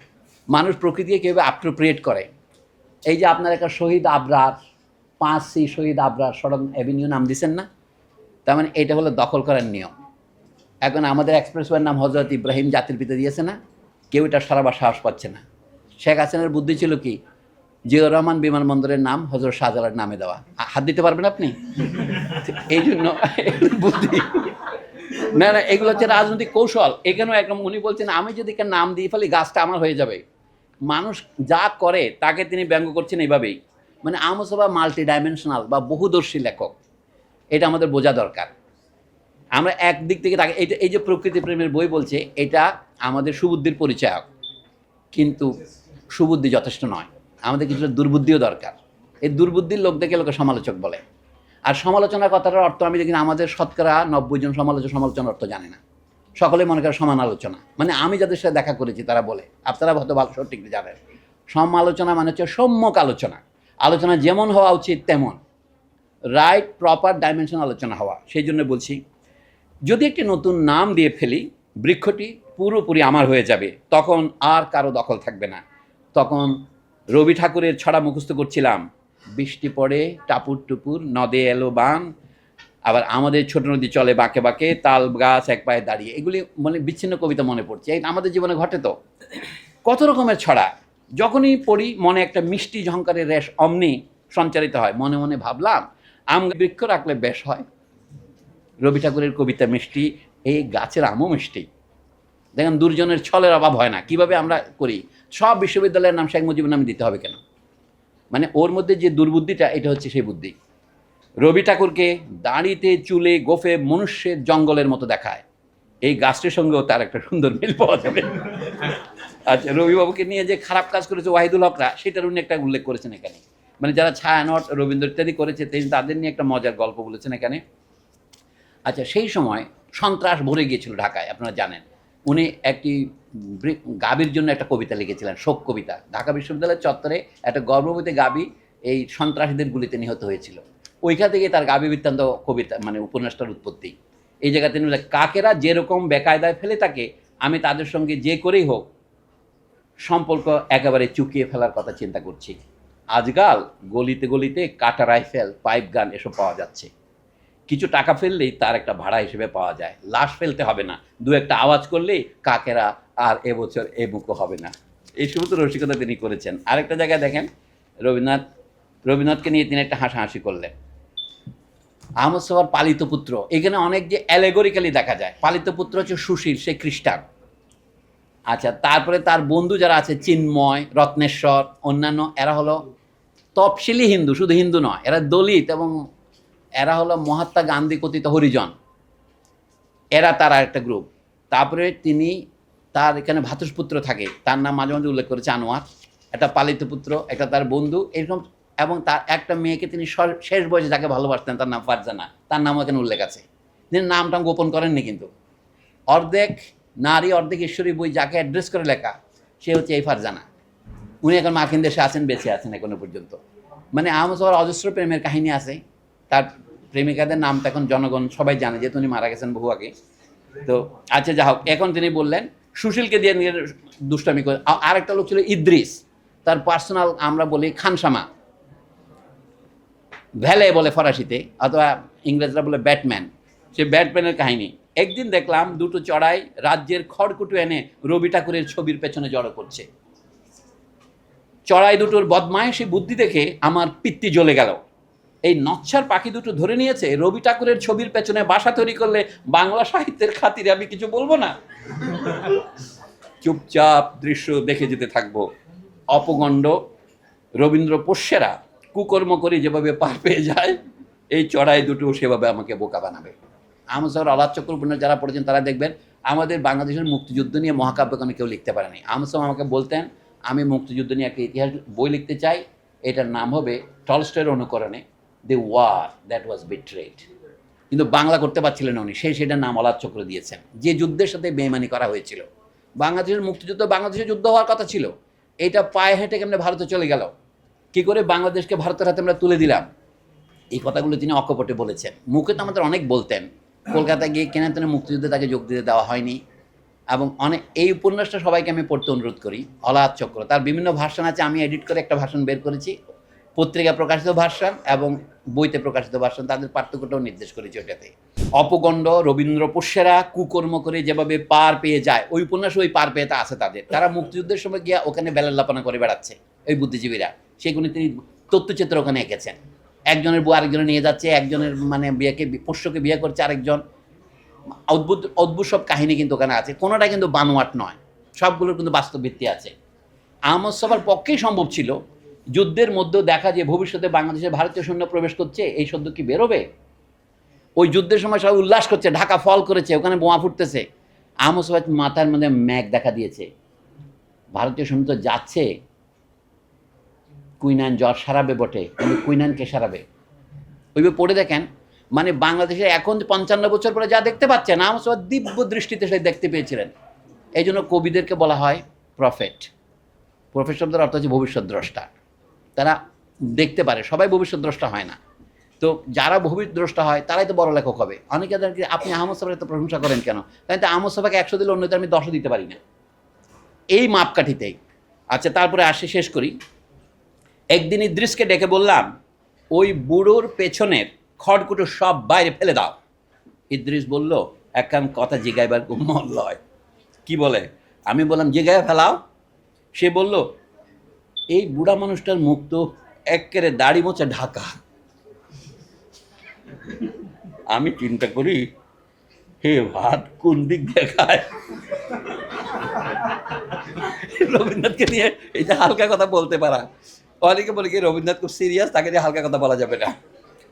তারপরে বলছি কি, এরপর আরো সিরিয়াস কথা আছে, দেখেন একটা আপনার মানবিক ট্র্যাজেডি ফুটে উঠবে এই কথার মধ্যে, হালকার মধ্যেই। আচ্ছা, বললো কি, আমি বললাম ভাত খাওয়ার কথা পরে, তুমি আগে খড়কুটো সব বের করে দাও। ইদ্রিস শরীরখানি আঁকিয়ে বাঁকিয়ে বলল, হে আমি পারতাম না। কেন? আমার ঘরে বউয়ের পেটের বাচ্চা। সেই যাত্রায় চড়াইয়ের বাসা রক্ষা পেয়ে গেল। এই যে বাক পরিমিতি বোধ, আহমদ ছফা এখানে আর 3টা লাইন লিখতে পারতেন। আখতারুজ্জামান ইলিয়াস হলে 2 পাতা লিখতেন। আখতারুজ্জামান খোয়াব নামক বইটা পড়া যায় না, আপনারা কষ্ট করে পড়তেছেন, কারণ ইট ইজ সাচ এ ডাল বুক, যে পড়া যায় না। আর তার লেখক হওয়ার প্রাথমিক শিল্প উনি শেখেননি। তিনি যখন দুধভাতে উৎপাদ লিখেছেন, অন্য করে অন্বেষণ লিখেছেন, তখন তার মধ্যে কবিত্ব এবং শিল্পত্ব ছিল।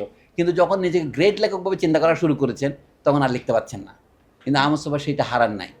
যেমন বলছে কি, আমার ঘরে পেটের বাচ্চা, অর্থাৎ আমার বউয়ের যেহেতু গর্ভবতী, আমি যদি এই বাসাটা ভেঙে দেই, অন্যের বাচ্চা মারি, তাহলে আমার বাচ্চার অনিষ্ট হবে। এটা আপনি কুসংস্কার বলতে পারেন, কিন্তু সেই সংস্কারটা তার মনে এমনভাবে ঢুকেছে। আহমদ ছফা পরের বাক্যে বলছে কি, এই যাত্রায় বাসাটা রক্ষা পেয়ে গেল।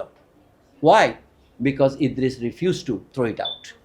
আহমদ ছফা নিজে কিন্তু ফেলে দেবেন। ওই যে আপা বলেছেন বাসা খুঁজতে গিয়েছিলেন, তিনি নিজে খুঁজবেন না, আমার লোকেরা গিয়ে, আমার অনুবাদ করতে 1 সপ্তাহ গেছে, আমার লোকেরা কি অনুবাদ করবো?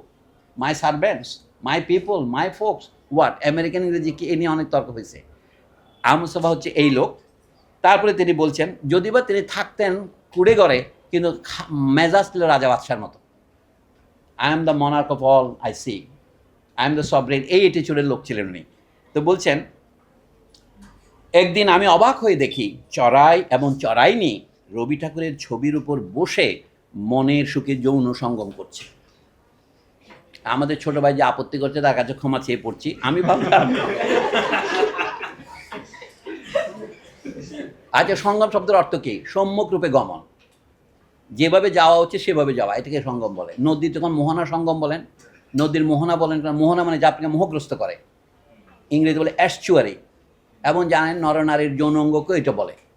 এই জন্য বলছে, আমি ভাবলাম আমার আর করার কিছুই নেই, রবি ঠাকুর তো আমার গুরুদেব, তিনি চড়াই এবং চড়াইনির যথাবিহিত শাস্তির ব্যবস্থা করবেন। আচ্ছা, চড়াইদের অপকর্মের বিচারের ভার রবি ঠাকুরের উপর ছেড়ে দিয়ে আমি রাজশাহী চলে গেলাম। আমাদের আরেক বান্ধবী এখানে বক্তৃতা দেওয়ার সময় বলছিল, উনি নিজের আত্মীয়ের বাড়ি চলে, আত্মীয়ের বাড়ি নয়, কলকাতা গিয়েছিলেন। কলকাতা থেকে ফিরলেন, যখন তিনি স্বপ্ন দেখলেন তার আপেল গাছের শিশুটি কাঁদছে, কারণ আরেক বন্ধুর কুপরামর্শে তিনি আপেল গাছের নিচে চুন দিয়েছিলেন, তাজা চুন। হ্যাঁ, পরে এসে আরেকজনের পরামর্শ সরিয়ে নিয়ে মুখে চুন মুক্ত করে তিনি বাঁচিয়ে তুলেছেন। আমাদের মাঝে মাঝে বিপর্যয় হয় স্মৃতিতে। এখানে আমি শেষ করে দিই, ওখানে আমি 10 দিনের মতো কাটিয়েছিলাম রাজশাহীতে। যেদিন রাজশাহী থেকে ফিরে এলাম, সেদিন আকাশে হাওয়া এবং প্রচণ্ড বৃষ্টিপাত ছিল। এই যে ভেরিয়েশন অফ অ্যাটেনশন, আমি যে লেখক হিসেবে তার ভালো গুণ হচ্ছে এটাই। আরেকটা দিয়ে শেষ করি। উনি বাসায় ফিরে আসলেন, একটু দূরে চড়াইদের বাসাটি মেজের উপর গড়াগড়ি যাচ্ছে। চড়াই এবং চড়াইনি বাসার উপর বসে আমার দিকে করুণ চোখে তাকিয়ে আছে। ঠিক করে ফেললাম, আজ রবি ঠাকুরের ছবি এবং চড়াইয়ের বাসা ঝেঁটিয়ে বিদায় করব। ঠিক থেকে ময়লা নোংরা পাখির বাসায় আমার হাত দিতে ঘেন্না হচ্ছিল। ভাবলাম ইদ্রিস আসুক। আমি ভেতরে জামা কাপড় ছাড়তে গেলাম, এরই মধ্যে ইদ্রিস এলো। তার পেছনে পেছনে সুশীল এবং আনোয়ার। আনোয়ার হচ্ছে আমসোর ভাতিজা, বাস্তবে তার নাম আনোয়ার, সুশীলের নাম সুশীল লিখত সুশীল বাঙালি, নিম্নবর্ণের হিন্দু থেকে খ্রিস্টান হয়েছে। সাবালক ছেলে, উনি তখন আমসোয়া রেগে গিয়ে বলছেন এই যে উইজডমের কথা, সাবালক ছেলেদের সামনে কাঁচা রাগ দেখাতে নেই, বাচ্চারা আত্মহত্যা করতে পারানোর সময়। বা আমাদের অনেকে না বুঝে বাচ্চাদের অপমান করি। 13-14 বছরের বালকদের বা মেয়েদের যে রাগ, সেইটা না বুঝলে এই কথা বলতেন না। আমসোয়ার বাচ্চা কাচ্চা হয় নাই, বিয়ে শাদী করেননি, কিন্তু তার এই যে মানব চরিত্র বোঝার, যারা আমসোয়ার গল্প বই লেখেন নাই বলেন, দোলো আমার কনক চাপা নামে তার একটা বাচ্চাদের জন্য বই আছে। আমসোয়ার আরেকটা যে বিখ্যাত কবিতার বই আছে, বাংলা সাহিত্যে এমন বই দ্বিতীয় কেউ লেখেনি, সুকুমার রায়ের বইয়ের চেয়েও ভালো, গো হাকিম, কিন্তু আপনারা এটা পড়েন না। ফেসিবাদের আমলে আমসোয়ার বাংলা একাডেমিতে, জাতীয় গ্রন্থকেন্দ্রে এবং যে কোনো সরকারি নিষিদ্ধ ছিল। উনি দেখাচ্ছেন একটা গরুর বাচ্চাকে করে বিচারক হয়েছে, কাহিনীটা হচ্ছে এটা। আসলে উনি বিচারকদের তো গরুর বাচ্চা বলা যায় না, কিন্তু গরুর বাচ্চাকে তো বিচারক করা যায়, এই রিভার্সটা উনি করেছেন। আচ্ছা, তারপরে হলো ইদ্রিসকেই চেঁচিয়ে জিজ্ঞেস করলাম কই গিয়েছিলে? ইদ্রিস বলল নিচে। নিচে করছিলে কি? ইদ্রিস একবার সুশীল একবার আনোয়ারের মুখের দিকে তাকিয়ে বলল ভিসিপিতে বই দেখতে গিয়েছিল। কালচারটা কি বলে, ভিসিপিতে বই দেখতে গিয়েছিল। এদিকে বৃষ্টির পানিতে কি দশা করেছে একবারও উপরে এসে খোঁজ নেওয়ার প্রয়োজন মনে করনি? ইদ্রিস বলল ফাইটিংয়ের ছবি, বৃষ্টি এখন আইলো ঠিক পাই নাই। আমি বললাম জানালা বন্ধ করে যাওনি কেন? সে বলল আমরা গেছি 3:30টার সময়, তখন আসমানের চরচরিয়া রোদ। ইদ্রিসের সঙ্গে তর্ক যুদ্ধে আমি কোনোদিন জিততে পারিনি। আর বলার দরকার নাই। আমি বলছি আমসোয়ার লেখক হিসেবে 2-1টা নমুনা দেখালাম। আপনারা যেগুলো প্রশ্ন করেছেন কোনোটারই উত্তর দেওয়ার ক্ষমতা আমার নাই না, তবু আমি 2-1টা বলি যারা বেশি বলছেন।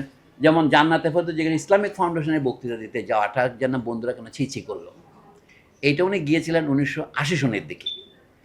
আগে বাংলাদেশে একটা ইসলামিক একাডেমি হয়েছিল, এটা করেছিলেন বদরুদ্দীন উমর সাহেবের আব্বাজান হজরত আবুল হাশিম।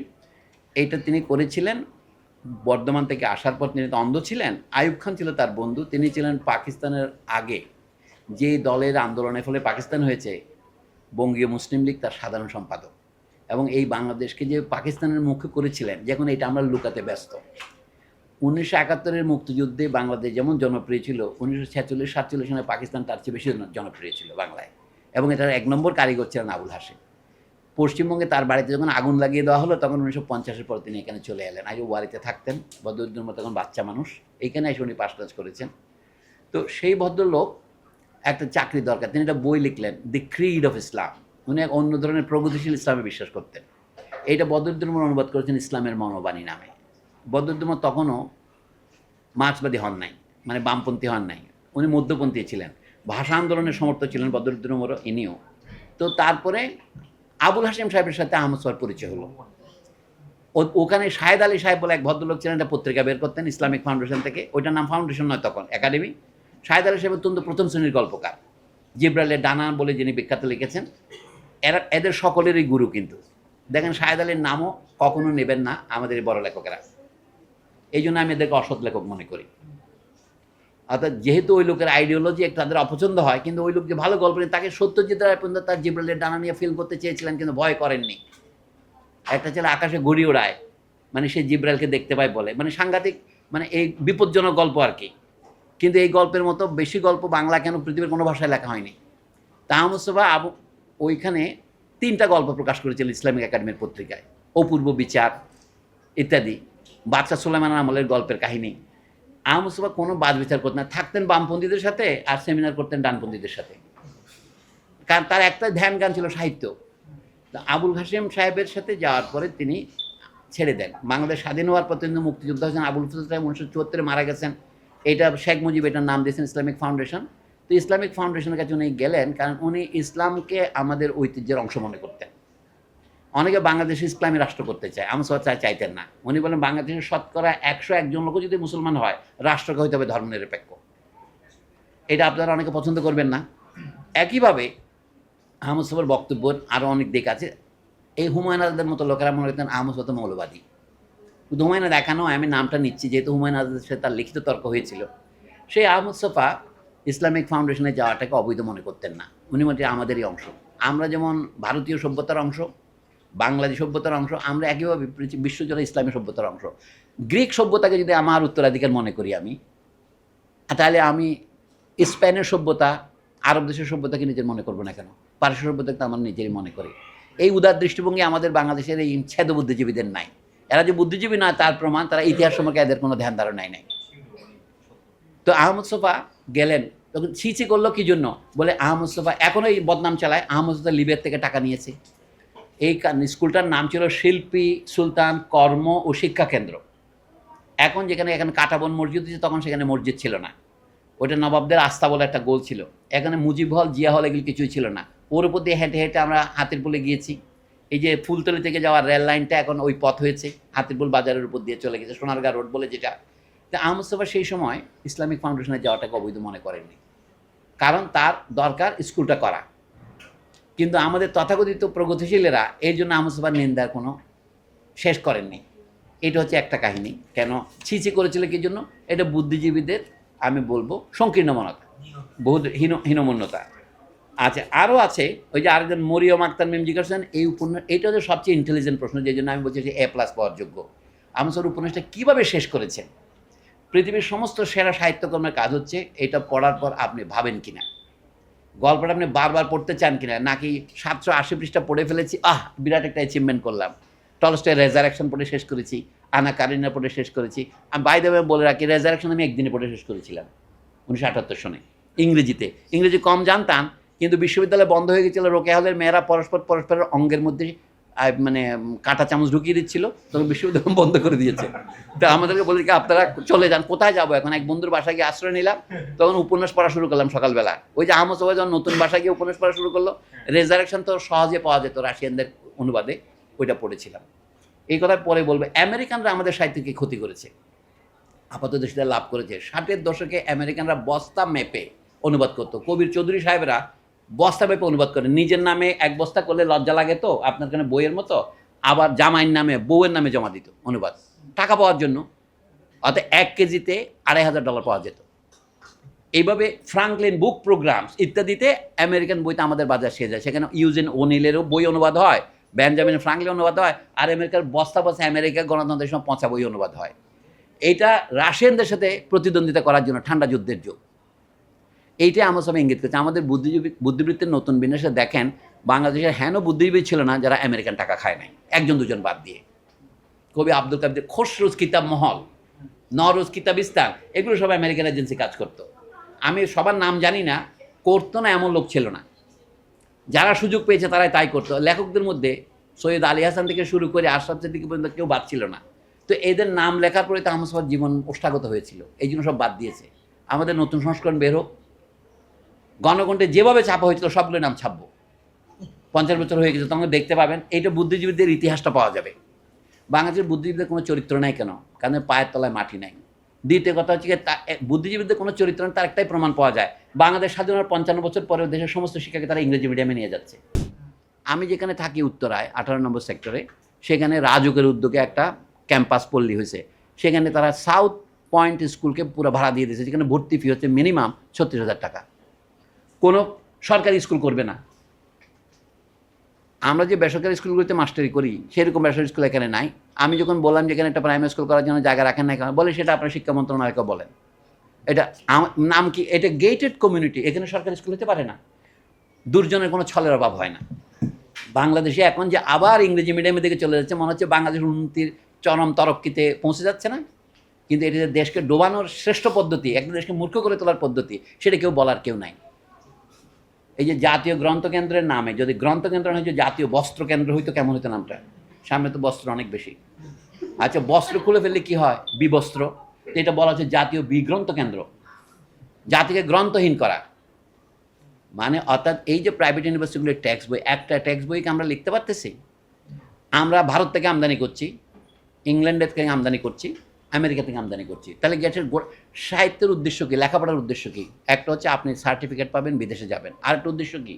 আপনার এইটার মাধ্যমে বাই প্রোডাক্ট হিসেবে সাহিত্য তৈরি হবে। আমাদের মাস্টাররা যে এত ভালো পড়ান, তাদের ক্লাস লেকচারগুলো প্রচার করতে বলেন, আপনি থুতু দিবেন জায়গা পাবেন না। তৃতীয় শ্রেণীর পড়ায়, আমি এটা বলছি অধিকাংশ সম্পর্কে, দু একজন সম্মানিত ব্যতিক্রম থাকবেনই। এইটা কেন? এই যে উনি না বক্তৃতা দেওয়ার সময় লাকানিয়ান গেজের কথা বললেন। ঢাকা বিশ্ববিদ্যালয়ের আপনি শিক্ষকদের সার্ভে করুন, তো লাকানের নাম শুনছে কজন? পারবেন তো? গেজ কথার অর্থ বুঝে কিনা?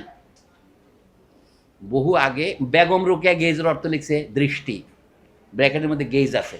বেগম রোকেয়া যতটুকু শিক্ষিত ছিলেন, এরকম একটা পুরুষ লেখক আছে কিনা এদেশে দেখেন তো? বেগম রোকেয়ার, তারা তথাকথিত নারীবাদ বলে, বেগম রোকেয়া তো মোটেও নারীবাদী নন। বেগম রোকেয়া হচ্ছে মানবতাবাদী।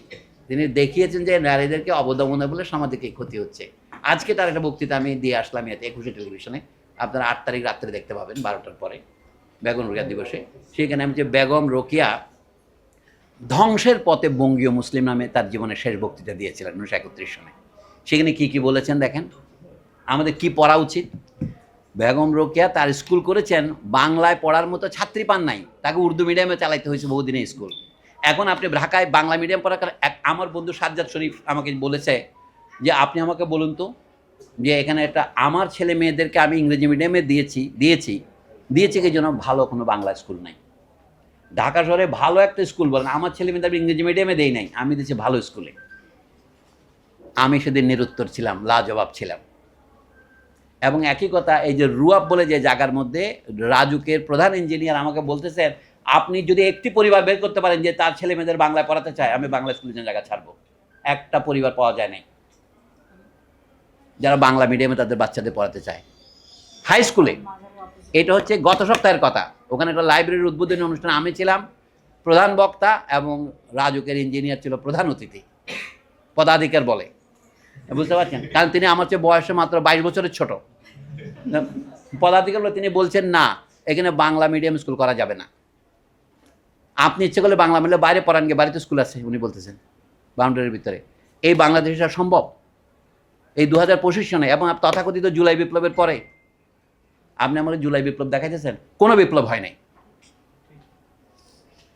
আমি এনসিপির লিডারদেরকে, তখন এনসিপি হয় নাই, আমি বলেছি তোমরা কি একটা দাবি তুলতে পারো যে দেশে প্রাইমারি এবং সেকেন্ডারি স্কুলে ইংরেজি মিডিয়াম নিষিদ্ধ করা হোক? নিরুত্তর, একজন বলতে রাজি নয়। এই দেশে কেন এ লেভেল ও লেভেল চলবে? বাই হোয়াট রাইট ইংরেজি মিডিয়াম চলবে এখানে? আর দেশীয় শিক্ষা হাই স্কুল পর্যন্ত আমাদের বাংলা যদি দেওয়া সম্ভব হয়, তাহলে জোর করে ইংরেজি দিতে হবে কেন? বিশ্ববিদ্যালয়ের বিষয় বলে কি বিশ্ববিদ্যালয়ে বই নাই, আপনি হাই স্কুলের বই লিখতে পারেন না? আপনি তো স্বীকার করছেন যে আপনার ভাষা পঙ্গু, আপনার ভাষায় উচ্চ মাধ্যমিক পর্যন্ত শিক্ষা দেওয়া যায় না। আমি উপরের কথা বাদ দিচ্ছি তর্কের খাতিরে। তো সেই দেশে কিসের বিপ্লব হয়েছে? সবাই এখানে একবারে লাফিয়ে পড়ে দুর্বলের উপর। ও মাদ্রাসা শিক্ষা কেন উর্দু দেওয়া হয়? মাদ্রাসাওয়ালারা এখন ইংরেজি বাংলা শিখতেছে। আপনি যেটা বলতে লজ্জা করছে, তাদের ধর্মীয় শিক্ষা দেওয়া যাবে না। আপনি ইঞ্জিনিয়ারিং শিক্ষা কি আমরা সকলেই নেই? মেডিকেল কি আমরা সকলেই নেই? ওটা স্পেশাল শিক্ষা। মাদ্রাসা শিক্ষা স্পেশাল শিক্ষা, যারা ধর্ম শিক্ষা করতে চায় ধর্ম শিক্ষা করবে। আপনি সাধারণ শিক্ষা বাংলায় করছেন না কেন? সেইখানে আপনি কি কারণে ইংরেজিতে এ লেভেল ও লেভেল পরীক্ষা কন্টিনিউ করছেন? বাংলা ভাষার উপরে ইংরেজির প্রভাবকে অস্বীকার করা যাবে না। বিশ্ব ভাষা হিসেবে দ্বিতীয় ভাষা হিসেবে ইংরেজি শিখতে হবে, এগুলি তর্কের বিষয় নয়, এগুলো আমি মেনে নিচ্ছি। কিন্তু নিজের ভাষা বাদ দিয়ে ইংরেজি শিখবেন? আপনার দেশে যদি বাংলায় শিক্ষা দেওয়া না যায় 5ম শ্রেণীতে, 8ম শ্রেণীতে বা দ্বাদশ শ্রেণীতে, তাহলে অন্য দেশকে আপনি কী করে আপনি কোন মুখে বলেন আন্তর্জাতিক মাতৃভাষা দিবস আর জাতিসংঘের ভাষা বাংলা করতে হবে? মানুষের তো লজ্জার একটা সীমা থাকা উচিত না? তো এই আহমদ সাহেব এই জাতীয় কথা বলতেন, এগুলি বলার মতো সাহস আমার নাই। আমি যা বলেছি এগুলি কেটে দেন, এগুলি আমি বলি নাই।